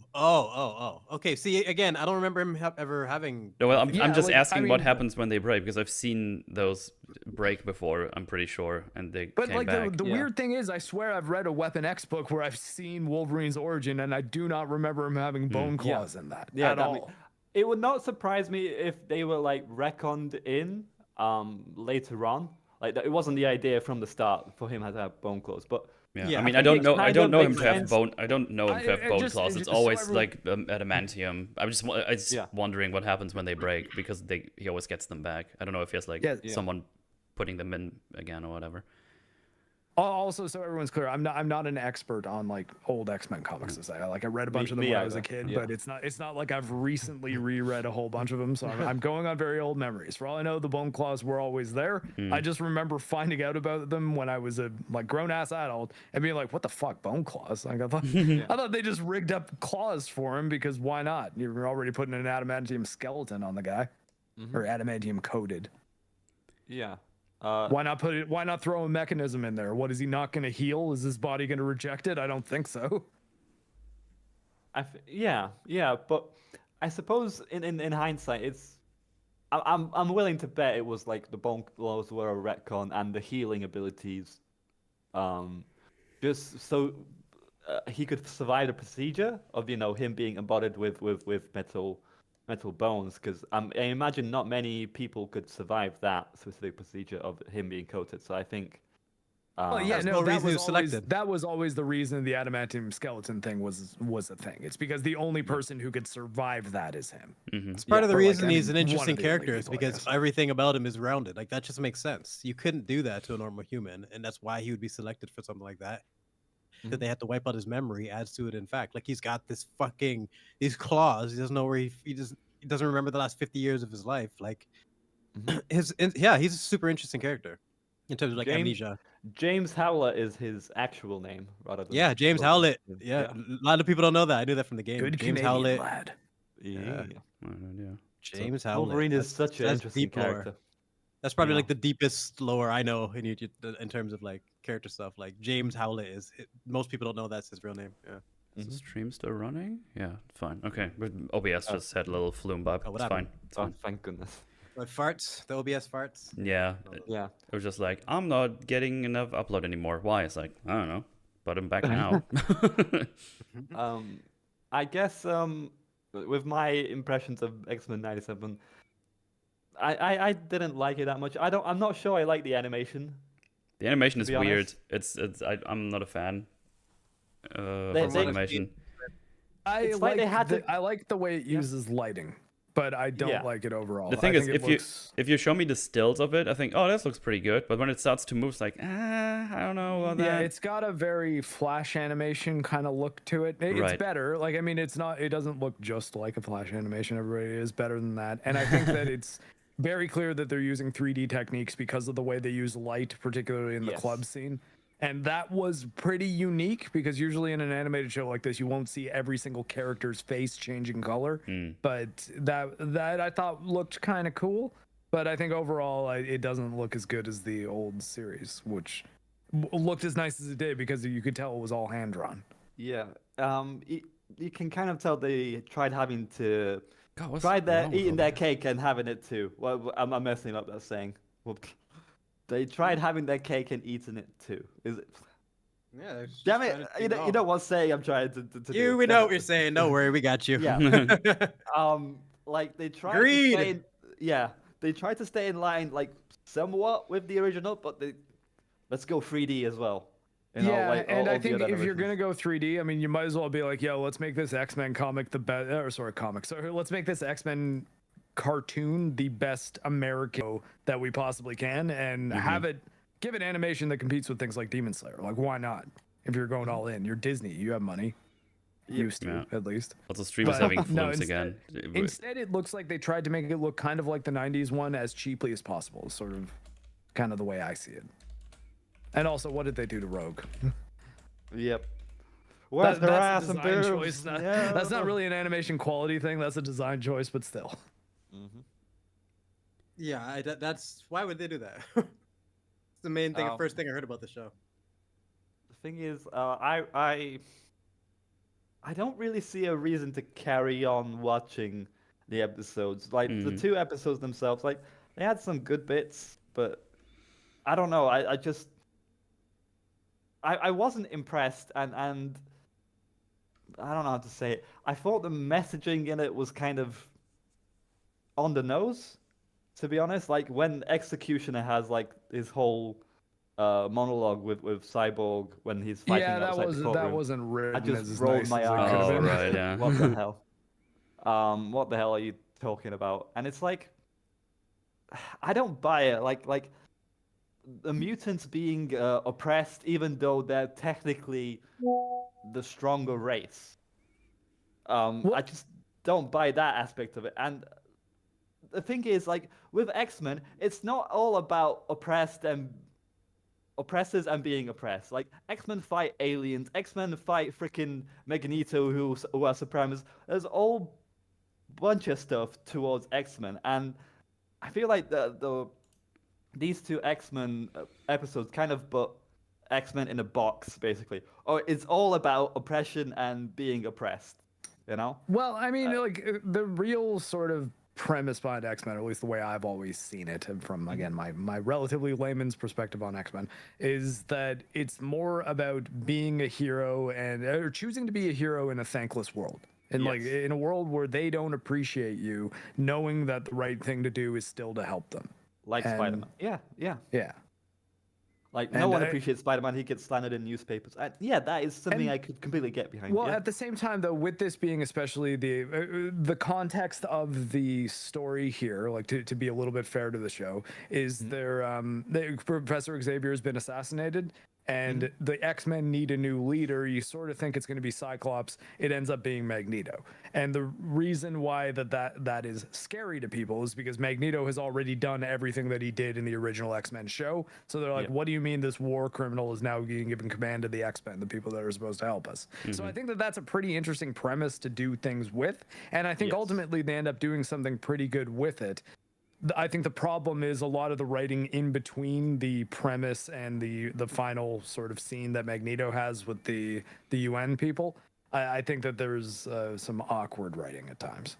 Yeah, I completely agree with you, Mark. Yeah. Yeah, and I'm not. I also think his speech with Rogue, his dialogue with Rogue when he like first kind of meets her in that office, I thought that was really good as well. Like most of the stuff I liked about this show was the Magneto stuff. And I thought that if anything, they kind of ruined it when they threw in that little bit. Oh, by the way, they used to have sex. Like right at the end, I was like, wait, what? I was like, you kind of messed up that scene because I was really intrigued by everything they were talking about. And now all I can think of is like, hold up. Are Magneto and Rogue having sex in this show? What the hell? Like this is the same Magneto and Rogue from the old TV show. You are old enough to be a dad. Jesus. I mean, like, not that couldn't happen, though. And again, like, from Rogue's perspective, I understand it. It just seemed like that was too early to really introduce that, I think. You know what? That's what it is. That's what it is, because everything you're saying is valid. It's not about the age, and it's not that it's impossible, especially if you know the characters. It's just the fact that that's something that needs to be built up properly and slowly. You can't just come up, oh yeah, episode 2, Magneto's fucking Rogue. Like what? Like you can't just drop that on people. You gotta. That's something that's gonna take a while to accept. What they should have said is had him say something to her like, "I didn't forget what you told me those years ago," and then had her say like, "Let's not talk about that," and that's it. But instead they made that a little bit more clear when she's like, "We are not going to be talking about that. That was a long time ago," and it's what? Yeah, that's not the type of thing to be explicit with. You know, I just think like be a little bit more tasteful. Rogue got boogied. Yeah. Well, I mean, oh no. How dare you Magneto to boogie? How dare you? Yeah, I mean, like it does make Magneto seem kind of creepy though, knowing how much older he is. Although, again, Rogue, I kind of understand because like if no one else can touch her, it makes sense. But yeah. For Magneto, it's weird because like Charles is basically Rogue's dad, effectively. I don't know, man. After 8 seasons, Cersei and Jaime wasn't creepy, even though they were brother and sister. We're like, fuck it. Like everyone just gave up. You know what I mean? Everyone just gave up. So this thing's gonna work. It just takes time. You can't come out on episode 2. You know, like everyone gets desensitized. Like nobody gave a shit. Like Hot D, Damon and Rhaenyra. Everyone's like, yes, fuck your uncle, do it. Nobody gave a shit. The problem is here isn't so much that it's in episode 2. It's just that they tipped their hand by the end of the first interaction between those two characters. It's like they don't even have one talk without it very clearly coming up and being presented to the audience as a thing that happened. Because honestly, I think actually the end of the episode, if we saw Magneto and Rogue in the office together again with like basically Gambit getting cucked is the last shot of the episode. I just noticed there's two love triangles in X-Men now. You know, and also I would not have had Gambit find that out right away either. Yeah. Like, I mean, that was a little. What are we odd. doing here? Like, what is this rom-com? Like, this is So X-Men. there's Jean Grey, He was, Cyclops, he and was Wolverine. eavesdropping and now outside, there's- masturbating the whole time. Yeah, but now there's He's two, whacking it. now there's He's two whacking it. genes, so Wolverine might get his own gene by the end of this arc. Aw. Okay, I must say, you guys have not pitched this crazy show to me. Like, it sounds like a shit fest. The animation's bad. Fuckery going on. How about this? We randomly talked Invincible, talked like even Attack on Titan out of nowhere. How about Metal? Pitch me on The Gentleman. Go. Wait, The Gentleman? Yeah. We talked about it 1.5 hours. Go watch that. I missed. Well, I mean, that's what I'm saying. I guess I'm saying the we try to pitch. sell it to Brooks. Yeah, pitch it to me because I skipped that, so I don't have spoilers. Pitch so it. now Try pitch to it be to me like because within all 2 I've heard minutes. is that it's We good. can use Great this to wrap up the pacing, episode great and go to characters, Supers. dialogue is fantastic, funny stuff, pacing is good. If you like mobster things where people try to fuck each other over all the time, Yes. that's Like really Snatch good is in there. what I've been pitched. Sorry? It's similar to Snatch, is what the pitch is basically that I've gotten from a lot of people. Yeah, it's the Guy Ritchie style South London crime show. Although I Yeah. guess it's all of England in this one, but it's over the course of a TV show instead of just a 2-hour movie. All right. Yeah. Really good. I like If it. you It's watch got heart to it as watch the well. first 2 Family. episodes and then you'll probably be hooked. That's how it goes. Okay. That's pretty much the theme I've been hearing with everybody, that they just like rip right through it.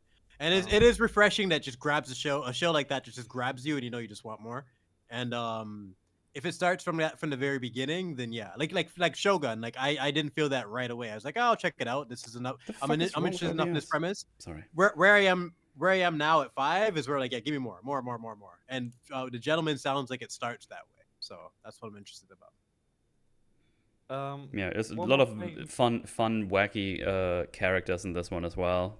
And those all those different factions. They're just really fun on top of everything, and it's pretty tight package overall. Big recommend. What were you saying, True? I wanted to touch on the X-Men as well. Like X-Men 97, it didn't really leave an impression on me, but I've watched other X-Men shows that I felt I was superior, were more engaging, to be honest. Like as X-Men Evolution, I was about to say Which- that's the one. I love that show. kind of enjoyed, and the orange Wolverine costume, it's different, but it still looks rad. And Spike, I Uh, remember liking Spike. that Yeah, costume. seeing different characters get introduced. And Yeah. there's another show, Wolverine and the X-Men. They only got one season, but I love that show as well. With the White Queen. What's her name? What's her X-Men name? Emma Frost. Emma Frost. Oh, Yeah, okay. she's brilliant in that. She's like this femme fatale. You don't know if she's necessarily on the X-Men side or not. And they do give her a nice ending towards the end. I highly recommend that show, Wolverine and the X-Men. And the thing is, I've consumed better X-Men media than 97, and I'm kind of, I guess, disappointed in this one because it didn't really hook me in. And especially with the tease of the clones. Again, I don't like clones. I don't like the idea of clones. I mean, Madeline Pryor, she's really hot. I guess the outfit's really hot, but I don't like clones. I really don't. I really don't like clones. I mean, fellas, one word, Spider-Man Clone Saga, that was a whole shit show. Like, who's I've the heard real about Peter that. Parker? I think nobody liked that. No, and I don't know, like, this, you don't need to adapt all of the comics. Some of it is bad. Like, jeez. I don't know if I'll carry on with this show, to be honest. What about you guys? I'm not really invested. I'm probably not gonna pick it up unless maybe people are gonna tell me later. It's actually really fucking great. Go back and give it another shot. But right now I'm just like, eh. I think As I said, on I'm whether or not I feel like watching the next episode. I might just check it out to see how it is, but I'm not very invested. Also, I have puppies; they might growl. Jojo. You did, that was on purpose. Come on. Well, no, I knew she was getting to Rocky. She might not stop for a little. Oh, for the show, They're X-Men, very I cute. just, like, I don't even know. I agree with everything you were saying there, True. Like Evolution was like refreshing and fun, and like as someone, I was a big fan of that show. I'm sure I watched like whatever I could at the time, and if it's not even on par with that, then what's the point? Because like, Yeah. but the Gentleman, 100% getting on that. Oh yeah. Yeah. I'd rather go and watch. Oh God, I'd rather go Sorry, I and didn't think she was continue gonna say Shogun the next couple of weeks. Yeah, Shogun watch gets. that. I think you'll like Yeah, the she's later fine. episodes more. It gets much better. Yeah. I like episodes. I like shows like that where like I feel like every episode gets a little bit better. It's not like dips, you know. Yeah, I think I'm just gonna implement that as my, I don't know, my lunch break viewing while I have food. Just watch I'm an definitely episode every watching day. Shogun. I think I'm interested enough in Magneto's story though that I kind of want to keep watching X-Men. Even if it's not like to cover on the show, just to be like, I'll see how it goes. But I mean, they could lose me in an episode or two pretty easily. You can tell us if it's any. I was gonna say Gucci. you're keeping everyone posted. Yeah. Someone in the chat mentioned Avengers Earth's Mightiest Heroes. I love that show. Love it to pieces. Spectacular Spider-Man I like as well, but good God, Avengers Earth's Mightiest Heroes. It kind of... I kind of like the Spider-Man show that it only had one season. It came out around the time that the I think Spider-Man 2 was out, like the I think Raimi I know one. which one you mean. I It haven't watched didn't that have one. great Yeah. animation, but it was totally CGI. Like it was like Yeah. 3D animation, and Michael Yes. Clark Duncan Kingpin was in it, Hmm. like the Oh, one from yeah, Daredevil. yeah. And I Yeah. remember that being okay, but it only had one season. And it had Yeah. like 7 episodes, and then it was gone. The thing is, because I wanted to give some backstory to how important Avengers Earth's Mightiest Heroes is to me. Basically, I grew up a little in Poland, then moved to England and grew up there. None of the cities that I lived in, either in Poland or in England, had any comic book shops or anything like that. So I basically grew up watching like animated shows and movies and all that, and then I slowly got into the comics and read up about them and stuff like that. And Avengers Earth's Mightiest Heroes, thanks to that show, I know so many obscure Marvel characters and all sorts of interesting arcs, all sorts of interesting things to do with Loki, to do with all the Avengers villains. I just wish it could have got more and got to like Thanos and stuff like that. And there's so many good stuff in Avengers Earth's Mightiest Heroes. I cannot recommend it enough. It really does build your knowledge of some side characters in the Marvels, and it does set up as Wasp and Ant-Man as kind of like the cornerstone, the beating heart of the Avengers team, which we didn't really get in the MCU. There wasn't like a Wasp character in the Avengers team in the MCU, and I think if the MCU ever decided to reboot, there are some really good changes to the team they could make Wasp like the character, the charismatic kind of person that bonds everyone together. That's what Wasp was in that animated show, and I think it would make great for something live action, especially Ant-Man, because he originally built Ultron. And you know, he's kind of like this great intellect, but his intellect could brought havoc on the world. There's some really, really good stuff in that show, and I cannot recommend it enough. So I thought it was on that tangent. Yeah, that's just a pattern that I'm noticing, is that like there's so much potential in the comics, but then the live action stuff just wastes a lot of it. Like Secret Invasion, iconically wasted the Scrolls. Like that's done. Yes. I can't do anything with God. Scrolls. Dark Don't Phoenix remind was me wasted. of Secret Invasion. I get angry. That show There's- fucking sucks. God. It's Well, aren't they terrible, still man. doing a Secret War movie at some point? I don't know what the Because fuck. wasn't they're that doing, on but their it's, site? it's Granted, I Avengers mean, they're Secret probably- War. Yes, Probably yes, not using Secret Wars. Kang anymore. the I think amount that of was supposed to be the next concepts one. that they've just pissed away is Yeah. it's shocking. to me. World Like, War Hulk? I Taskmaster? mean, like, I feel like Taskmaster. What the fuck? You know how many things you can do with Taskmaster? Should have been around from phase 1 all the way through, like one of those side villain guys, you know, like Yeah. just always popping in and out. And there's so many different matchups and so many different things they could have done. Like instead, it's embarrassed now. It's just so many things are Yeah. just ruined. Madam Web. You know, as stupid as that movie is, it's kind of weird because my experience with Madam Web was from the cartoons. In the show, it wasn't Uncle Ben that gave him the "it's great power with great power comes great responsibility" line. He didn't hear that from Uncle Ben. In the show, it was Madam Web that said that, and the Yeah, old okay. Madam Web. So for me, it was like whoa, like I kind of had like some nostalgia for her in some way, and then I see it's fucking Dakota Johnson, like some young chick, and it's like, what the fuck is this? Like, Yeah, stupid ass movie. Like Madam Web's supposed to be an old lady. Little So, known fact as well. yeah. Amazing Fantasy 1, the very first issue of Spider-Man. Uncle Ben does not say with great power comes great responsibility. It's just in a like a square text little thing of the writer that he mentions, like, and with that, Peter Parker learned that with great power comes great responsibility. Oh, it was like interesting. a narrative thing. Hold It on was, a second. I think it was 80s or 70s that they kind of retconned that into Hold on. Uncle Ben. People in the chat though are pushing back on the Secret Wars thing. Is Secret Wars not the story with the Super Skrulls? I thought it was. Secret Wars is basically like Crisis on Infinite Earths with like multiverse and kind of basically it's the Beyonder sending all the superheroes on a place called Battle World, and he wants them all to fight. So it's like basically having all your action figures and you put them in a little playground. That's Oh, really? basically. I never read rough it. I always just summary thought of that it. the reason there was a bunch of different heroes is because the Skrulls had Super Skrulls, which could actually copy powers. Yeah, And there's I- Secret Invasion and there's a Secret Wars. Huh, Yeah. well, whatever. I wanted to add to that, and also add to answer someone's question in the chat. Someone said just because it's wasted doesn't mean you can't do it again. That's true, Yeah. but think about it now.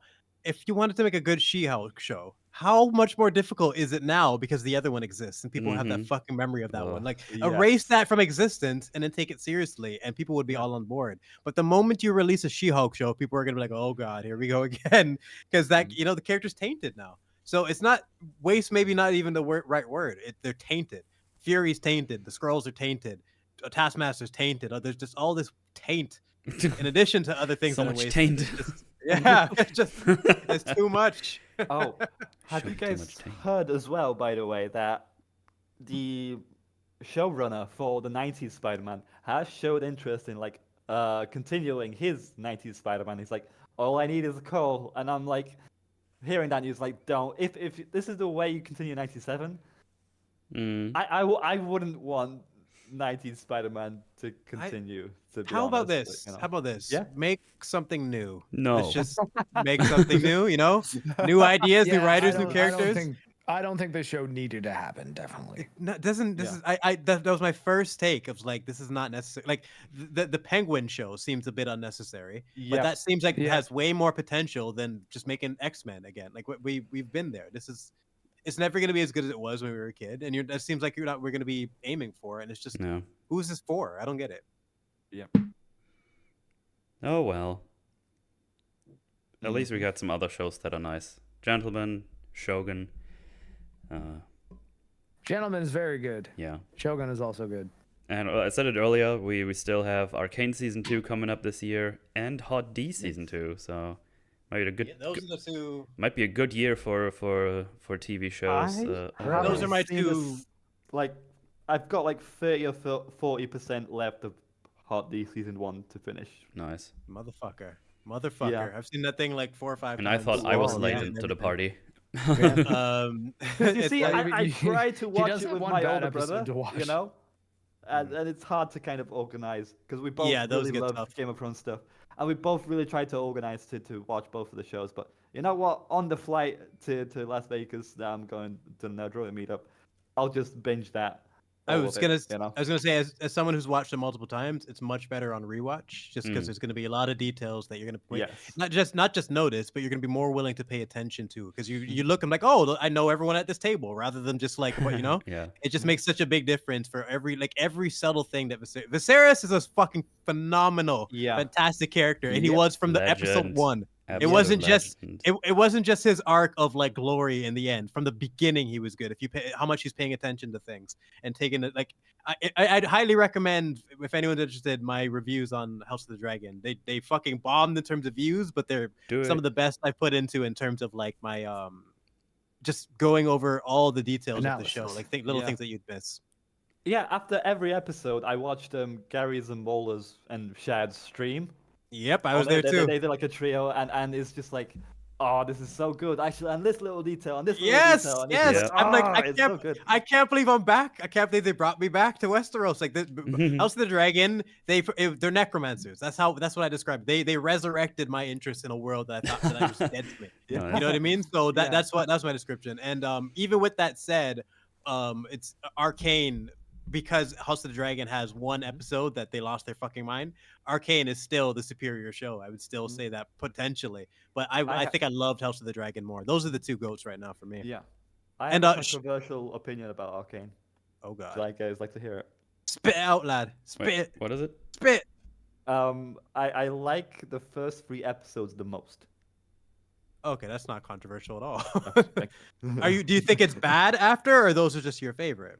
Just not as good. They're still good, just not as good. I was just really shocked by the first 3 episodes. And the finale, I guess, was really good. But not as good.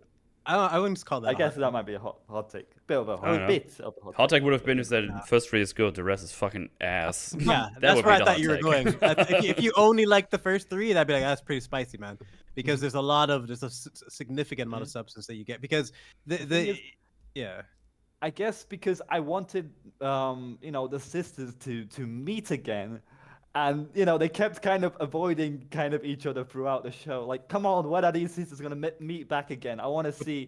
There was a after that reason for all that. terrible- Yeah, after that terrible split up, I want to see them back again, and I guess I was kind of really looking forward to that throughout the show, and they do reunite eventually. I could So have I'm like- even waited longer. Like I could have taken Really? like waiting until Yeah. season 2, because like stretching that out, like Damn. the dynamic of Vi and Jinx like being torn apart and all the ways they change. I could have waited even longer. I wouldn't say it was too early. I think they did it right.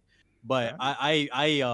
I wasn't like in a rush to see them get back. I was liking the entire dynamic. Like I kind of had the I don't know. I've thought Arcane was just phenomenal. As someone Yeah. who I had the bizarre experience of like specifically hating every character that was in it because I played League. Like I actually like I hate Vi, Jace, Echo, Heimerdinger, The- Jinx, the thi- like I hate all of them. I hate you all. How are you gonna make a show The that I thing like with with it them? being a League of Legends show is because that's why we all watched it later. It's like it's legal.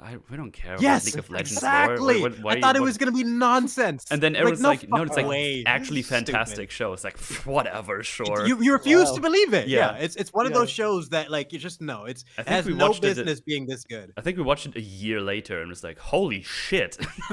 Within the first 40 seconds of Arcane, I was like, "Oh, okay, you're taking this seriously. Like Yeah. this is yeah." And Yeah. then from the first fight, the way it was choreographed with the slow mo, and we got so much character out of that fight. It wasn't just a fight for the sake of fight scene. We got all of the 4 like Vi, Jinx, and the two Yeah. friends. We got their characters basically within that fight scene. We It's got kind of so much interesting out because of it. I think they changed a bit of the in-game lore now to line up with the Match show their game. because it was Fuck so it. so successful. Fuck it. Fuck it. This show's bad. I don't care. It's a better design of Jinx concept wise. Yeah. I always thought Jinx was pretty goofy in the show. Jinx is the superior version of Harley Quinn. I'll say that. Yes. Wait, rip? Ah. Why is Yes. it saying rip? It's... Oh, yeah. Rip. Apparently, we've been ripped. But Yeah. why? Are we ripped? Everything looks normal on my end. No, the stream's Maybe reload gone. everybody, but you're not hearing this. Reload? What do you think, Refresh. Puppy? Oh no, wait. Press They're cute F. puppies. I'm still sending. I don't know what. It's What? still going Okay. live. I'm not sure. Reload Back? good. Yeah, In? they said reload good. Okay. Oh, Okay, okay. yeah. Oh, It's thank okay, God. puppies. It's okay. Rocky Hey, is okay. passed Oh, out and thank he's so goodness. cute. Hey, Rocky. We're alive. We're It alive. was weird. Um, I don't know what's going on with OBS or whatever, but this time nothing even happened on my end. People just said F rip. It's like, oh, okay. I forgot what I was gonna say something cool, but now I Arcane. forgot. Arcane. Yeah, the benefits of not playing League of Legends got me into that show, and it really felt like reading it. I mean this in a really I can't think of the complimentary way. There you go. It felt watching that show felt like reading a book. Like the world building and the characters just felt so detailed and layered. I felt as if I was reading a novel on them.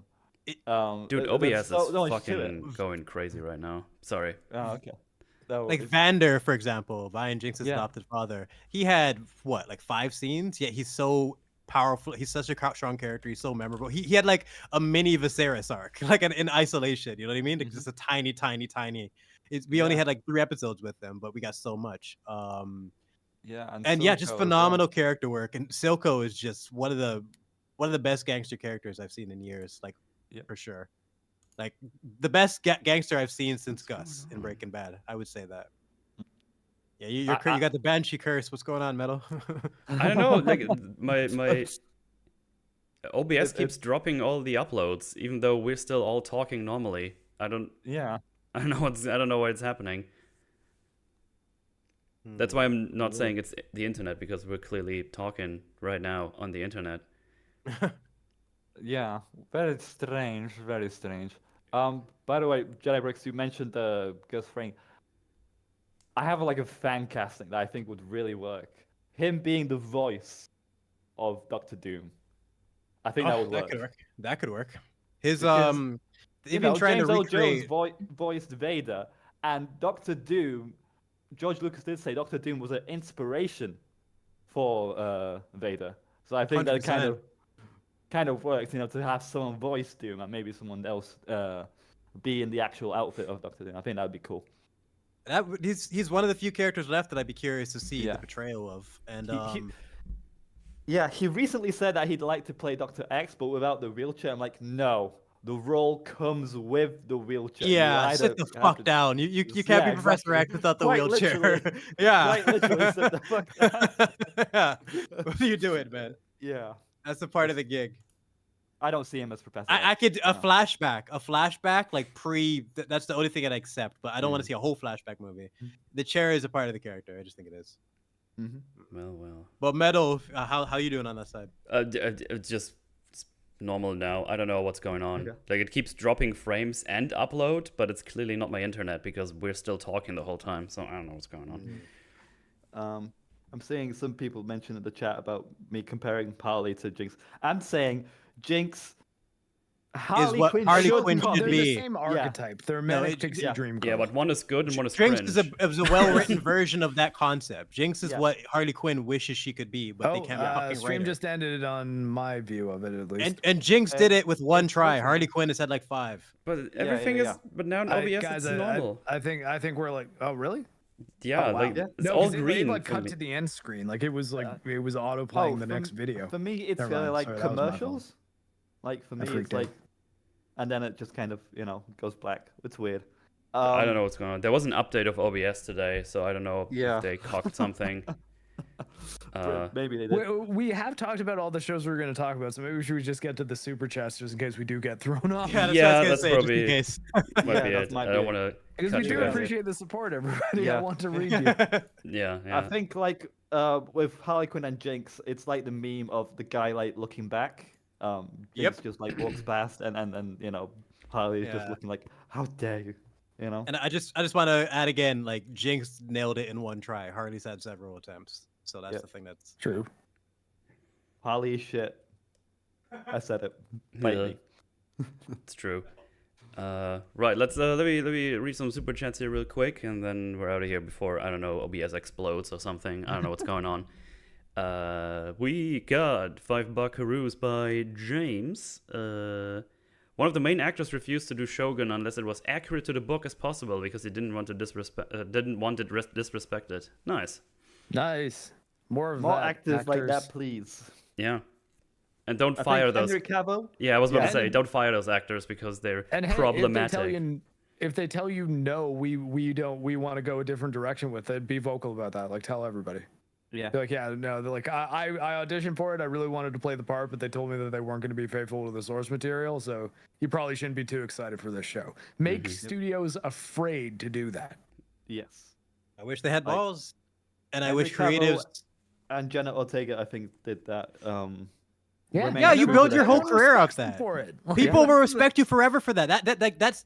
That's the real value nowadays in terms of being a celebrity. You have to be authentic and you have to show that you put the fans first. All it takes is one moment like that. Like Henry Yeah. Cavill is his whole career, doesn't matter what happens, people will always support him because of that. He defended toxic fans. That whole concept, the notion of toxic fans, it's ridiculous. And it's Jenna I don't know. Ortega There's as just well too much was fakeness. true to Yeah, the Jenna's character another of one. Wednesday. Yeah.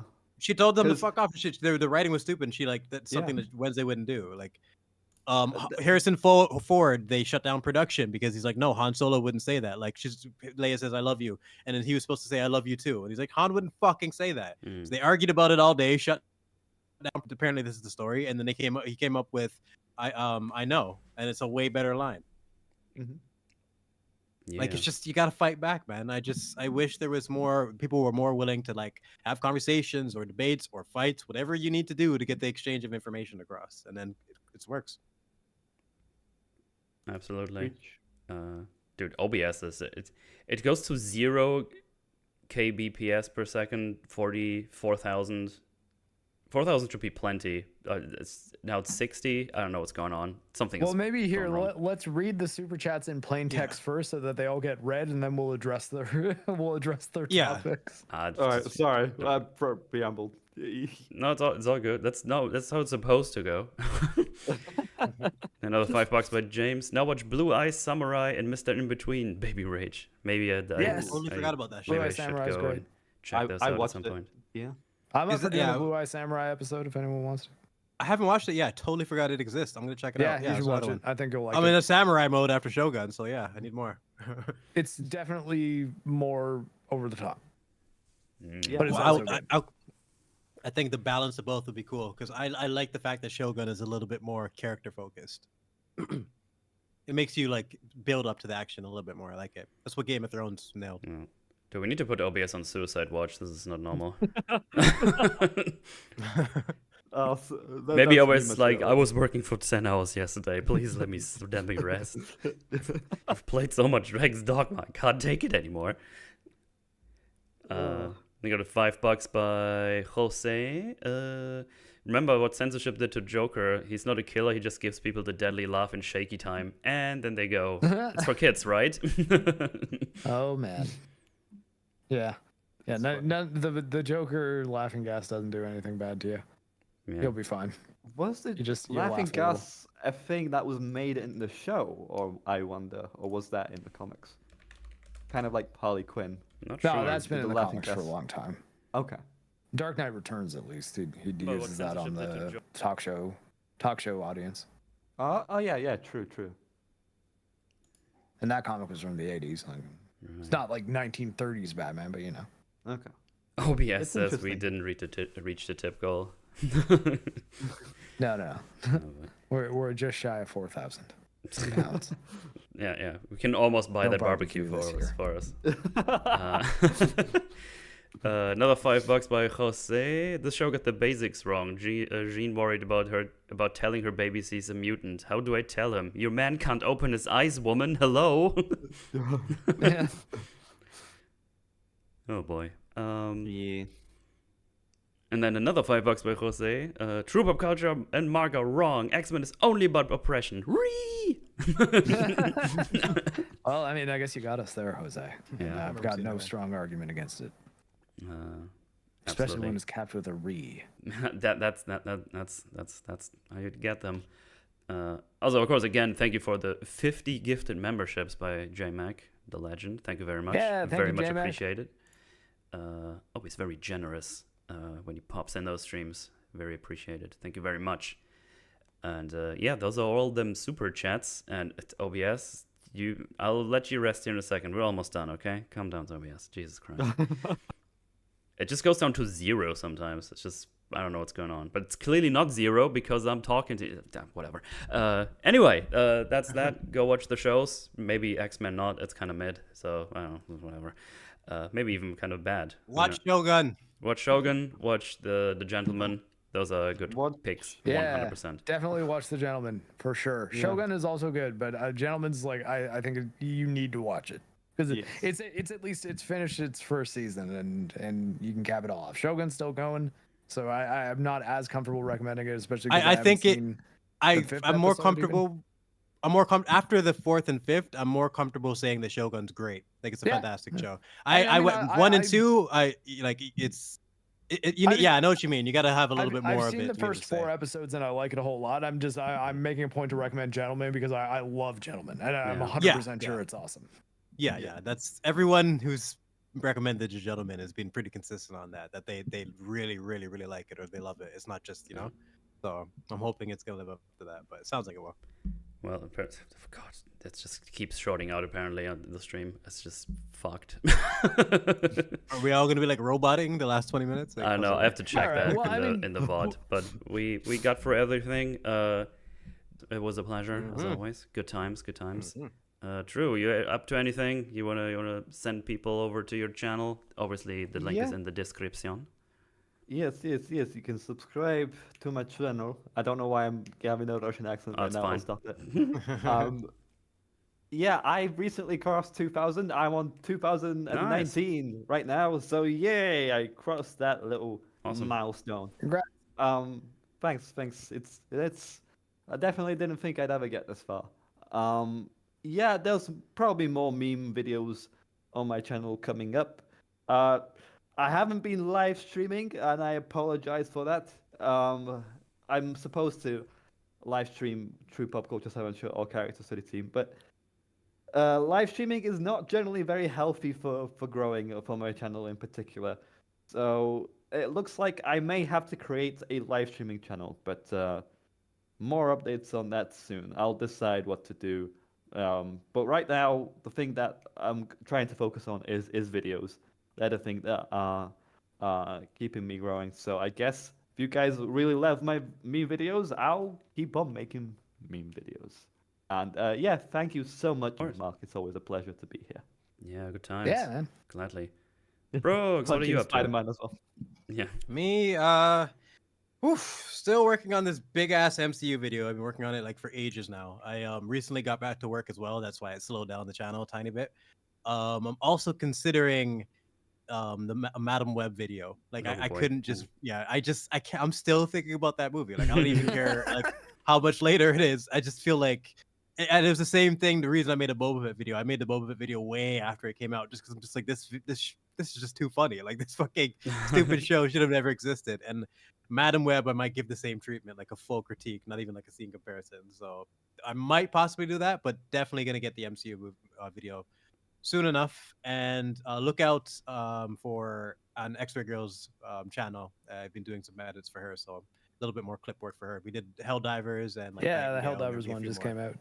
Nice. Yeah, good stuff. Very well. But yeah, check me out if you want any critiques or reviews or scene comparisons, Yeah. anything else, just all over there. Link in the description. Go click it or I'll find you. What? I didn't say that. Anyway, we don't track anybody down here on the Forge. yeah. I don't even know if people are still listening or if it's just all chopped up to bits here at the end. But Just That's Robert weird. roboting. you got anything says it's been specific 6 going on? minutes. You got anything specific going on, Mark? No, I might stream some Helldivers tonight. I'm in a little Helldivers group chat, and apparently there's a game going on. So I might tag someone in who has a show at 9 o'clock. So possibly streaming Helldivers around 9 p.m., but not even 100%. So maybe not. But I am going to play more Dragon's Dogma 2 in the meantime. Very Offline. nice. Well, same for me. I'll be playing Dragon's Dogma on stream tomorrow again, and the day after tomorrow. Next week you'll get a recorded Forge because I'll be in Austria in the mountains, so I won't be streaming anything. I'll do a little vacation-tisms. So yeah, you got the pre-record. We were talking about the King's Man. Yeah. So got a little episode recorded for that. So we got you all covered. You don't get any free days off of us on Sundays or anything. Yeah, we're gonna try to make it so that we never miss a week. Yeah, it's Even though consistency. there might be time travel involved. Hell yeah. But yeah, that's that for us. All those things are happening, and yeah, again, thanks for hanging out. And I'll give OBS some rest because it is not happy for some reason. Anyway, Hang in there, OBS. hang there. It just turned back to green. Thanks, OBS. I just realized it's Thanks, almost OBS. over. You're the best. Yeah, thanks for the blessings there at the end for the plugs. Appreciate it. Anyway, thanks for hanging out. I'll see you all next time. Goodbye. Bye, everybody. Bye.